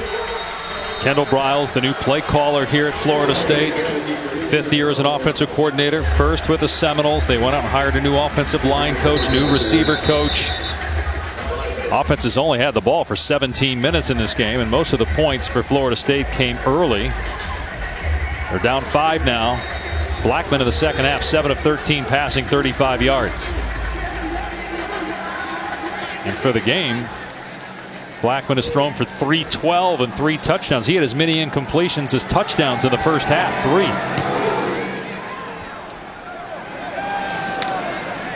Another touchback. FSU starts on the 25. And meanwhile, a little extracurricular activity. There's a Boise State player had his helmet knocked off, but no flags are thrown. Skinner lost his lid. Take a look at what Florida State did early. First 6 drives, they were tearing up that Boise State defense, but about a yard per play averaged over the last 7 drives. And they really need to get something going. More so than getting points here, they need to sustain a drive because their defense on the other side is completely out of gas. They've faced over 100 snaps against the Boise State offense. So they need to change the field position and create some momentum of their own, more so than they need points here on this drive alone. They'll start with a run play, and Akers tackled from behind. After a short gain, it's Curtis Weaver able to get off a block, pickup of a yard. Still, you see these wide splits by these wide receivers. That makes you think run or quick pass. Blackman pass behind the intended receiver Terry, incomplete, with Jones in coverage, and it's 3rd and long. A miscommunication right there between Terry and Blackman. I think because the defender was on top, Blackman thought Terry was going to stop that route, run a little curl. Instead, he kept going on a vertical route. Critical 3rd down right here after 2 unsuccessful 1st and 2nd down plays. And Greg, they're 1 for 10 on 3rd down today. Florida State trying to get the right personnel on the field here. Plenty of time on the play clock. And that was by design. Kendall Briles had those guys waiting next to him, wanted to see what Boise was going to line up in. It looks like a pressure package from Boise. Blackman gets hit, sacked inside the 20-yard line. There's Curtis Weaver, preseason Defensive Player of the Year in the Mountain West. Great players make great plays and big opportunities. They're going to bring pressure off the left-hand side, and Weaver finds himself in a situation where he's rushing against a tight end in pass protection. That's a great set defensively for Boise State. You have your best defensive player, your pass rusher, going against their worst protector in McKitty. Great rush from Weaver to get the job done. Williams is deep. They need a good punt from Tyler, and they get it here, angled to the far side. It will go to bounds around the 35-yard line. 6:12 to go. Robert Mahone has done a great job on the stat sheet, but his presence has been felt in other ways as well. How about him in the pass protection? I mean, stepping up, seeing blitzers, meeting them in the hole. I mean, he has done a great job of attacking those defenders and meeting them where they are to allow his quarterback to escape and create a little bit on his own. Look, Mahone, we all know the stats. The stats are great. That tells half the story. It's been really impressive to see him really take ownership of this running back position today. Came in expecting a committee approach, and he said, no, this is going to be my show. Holani, you can get some carries. Van Buren, you can have some too, but only when I'm tired. Exactly. I want to be the go-to guy at the running back spot for the Broncos. Boy, it looked like everybody got started early there. That's a false start. Well, whether it's been Doug Martin or Jay Ajayi or Alexander Madison, they've always had a guy. False start. Offense number 77. It's a 5-yard penalty. Replay 1st down. John Molchon, who's in at right tackle now. And Mahone had 32 carries all of last year. And he's got 24 here today. Just look at the efficiency offensively. I mean, 5 yards a snap in the first half. The second half, 8+. Holani gets tattooed in the backfield for a loss. Renardo Green, true freshman defensive back, not afraid that time. Lowered the boom.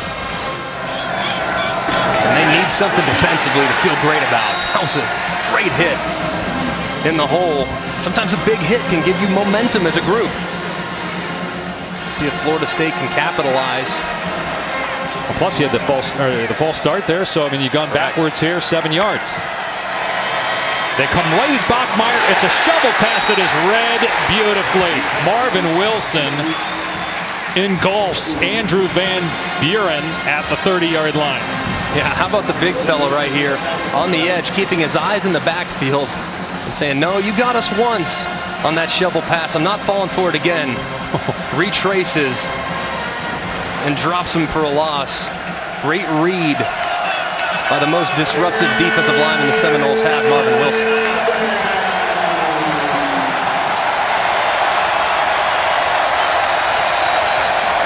The true freshman quarterback facing a 3rd and 17. Bachmeier looking deep. And, oh, what a pass. Pulled in by Shakir. Bachmeier hung in there forever and made the play. Man, Bachmeier, great job against a 3-man rush, being patient and allowing his guys to uncover. Florida State goes with the drop 8. They just have zones all over the place.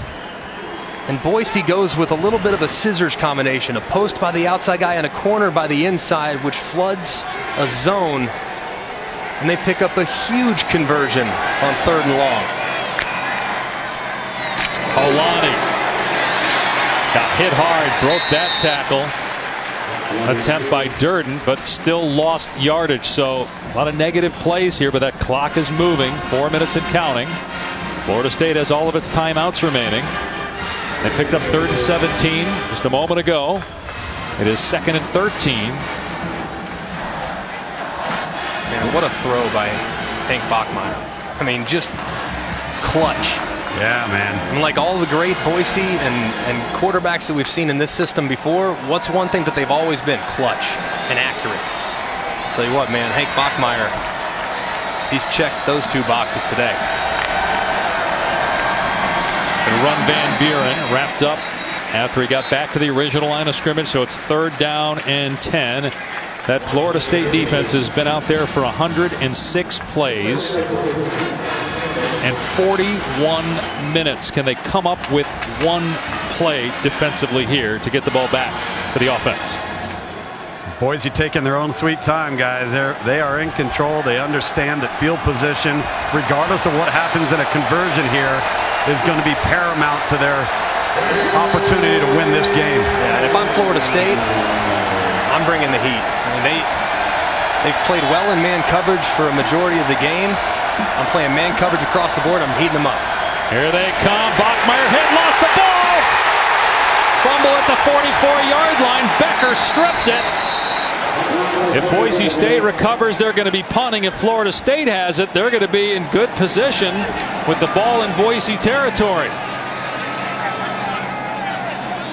So it is 4th down. It's recovered by Molchon of Boise State. I mean, just full pressure from Florida State. And you see Becker, as Van Buren is late getting across the formation to try to hit the blitzer. Becker's able to strip the football, but that's the aggressiveness that we saw from Florida State in the first half, and they had a lot of success bringing pressure, so they got away from it a touch throughout the course of the early part of the second half. They go back to it in a gotta-have-it situation, and they force a big sack of Hank Bachmeier. Florida State uses a timeout. They have 2 remaining. 2:42 to go with the punt coming up here. Now, a lot of pressure on Willie Taggart coming into the year. First losing season since 1976. The longest consecutive bowl appearance streak ever. Ended at 36 last year. If I'm Florida State too, since my offense hasn't done much, I might think about coming after this punt. Go with an aggressive punt block situation.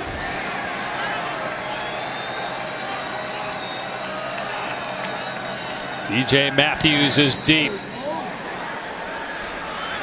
Really good punt. He's going to field it at the 3-yard line. And he shakes a tackle at the 5. Can he get outside? He's at the 15. And finally pushed out of bounds around the 25-yard line. A 22-yard return after a 50-yard punt. John Bates did a pretty good job to not let Matthews get outside. Can James Blackman win the game for FSU? They're down 5.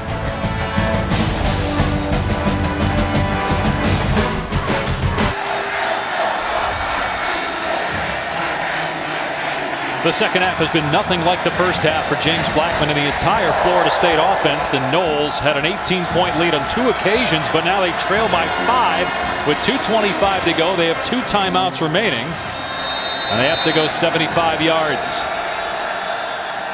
Blackman surveying, And the pass is caught. Momentum will carry Gavin past the line to gain for a first down. That's an important play right there, just to get the drive started. Plenty of time. Don't have to be heavy through the air. Can do whatever you want to do offensively. And they will run it here straight ahead. Akers picks up 2 or 3. Boise State doing a much better job in run defense as opposed to the first half. Mixing coverage too. Taking away the pre-snap reads. We've seen James Blackman have to survey the field a few more times here in the second half. That number 1 in the progression hasn't been open as often. Blackman back to the air, and Gavin on the catch. He was hit immediately by Canijo, and so short gain. Obviously 4-down territory. It's going to be 3rd and about 5. Clock at 1:36 and counting.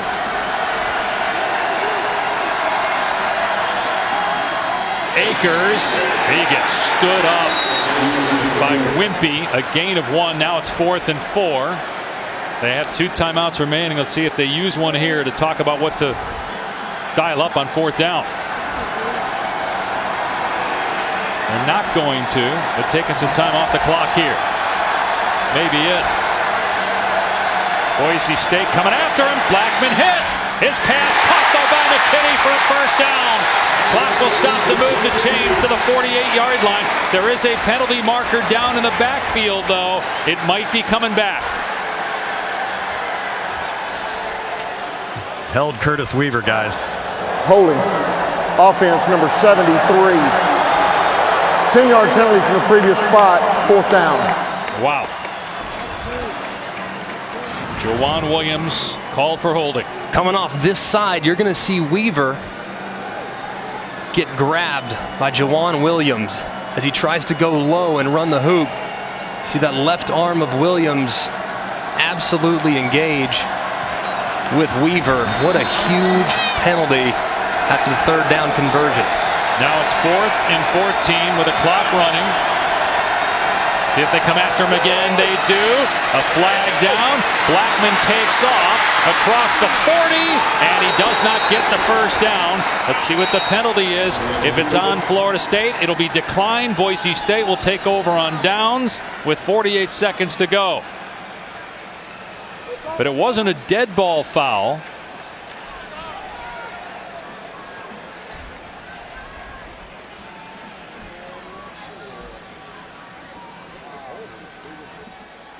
But the offense is coming to the sideline for Florida State.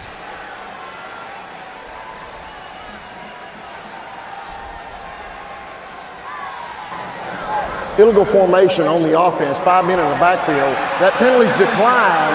The result of the play was that the runner was short of the line to gain. Ball goes over on downs. Wow. First down.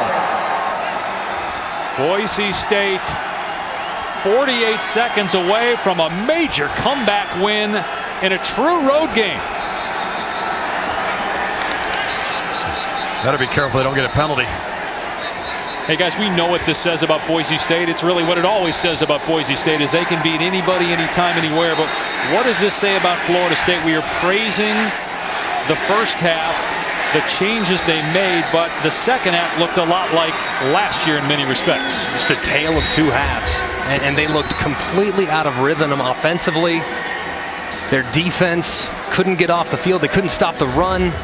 They had a couple costly errors when it comes to recovering potential mistakes from Boise.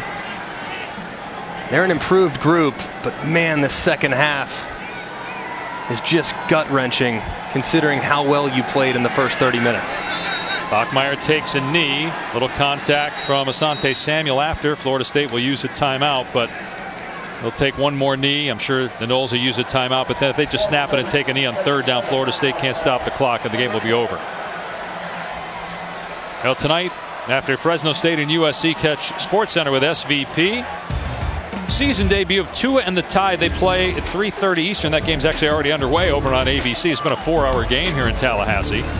Coco Gauff, Naomi Osaka highlights and reaction as well from that match at the U.S. Open. SVP after college football on ESPN and the ESPN app.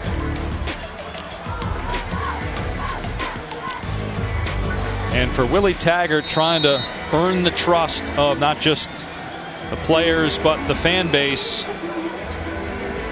They will not be pleased with the result, but if you're a Boise State fan, you think the world right now of your true freshman quarterback, Brian Harsin, rolling the dice, even though Chase Core didn't have a lot of reps, but going with a true freshman on the road, and it's been a terrific day for him, especially in the second half. Amazing. I mean, amazing, Tom, to see a kid take that many hits early on and to see that many different looks and to have that much adversity for him to hang in there and then look like a completely different player after halftime. Tom, in your first start, this is so exciting for Hank Bachmeier and what he will eventually become there under Brian Harsin. There's no doubt. And listen, you know, we talked coming on the air today about when you name a freshman your quarterback, your starting quarterback, you have to trust him. They have to prove that, hey, I'm not going to turn a bad play into a catastrophic one. I'm going to run the offense. I'm going to play within myself. I'm going to study. But it's the intangible factors that he showed today. You don't know what a guy is going to do when he gets hit in the mouth until it happens to him. And that's what's been so impressive and stood out about Hank Bachmeier today. So poised, so comfortable in the pocket. Tell you what, and he saw Florida State defensively. He saw a nice effort from them for the first half, but he had all the answers in the second 30 minutes. Bachmeier takes a knee. Florida State can't stop the clock. Bachmeier throws for 215 yards and a touchdown in the second half alone. And the Broncos, with the game being moved from a neutral site, Jacksonville, to Tallahassee, from nighttime to the middle of the day where the heat index is over 100. Hank Bachmeier's mom, April, looking on. His dad, Mike, who underwent surgery for a brain tumor a couple weeks ago, unable to be here, missing his son's game for the first time in 14 years, but watching back in California. Their son and the Broncos victorious. And let's go to Tom. Coach, you told me coming out of the locker room 3 things: tackling, red zone production, all right, and turnovers. How do you explain the difference between the first and second half? Well, I didn't tell you heart. That was one of them that we just showed right there. These guys finished. That's what we talked about. Yeah, all those things we had to get done, but they came out here and played and finished the game, which is what we've been talking about all this entire year leading up to this one. And to be here at Florida State, they did a tremendous job getting this game set up, but to play like we did and finish this game, we're excited for how we did, how well we played. A lot of positives on offense. Of course, there'll be things to correct, but how would you assess the performance of your true freshman quarterback on the road today? You know what? He won. That's how you assess it. He won. And we can break it all down. It's not perfect, but you and I both know you go out there, you compete to win, and that's what he did. So in my book, that's what he came out to do, and he got it done. Coach, congratulations. Go enjoy it. Thank you. Go Broncos.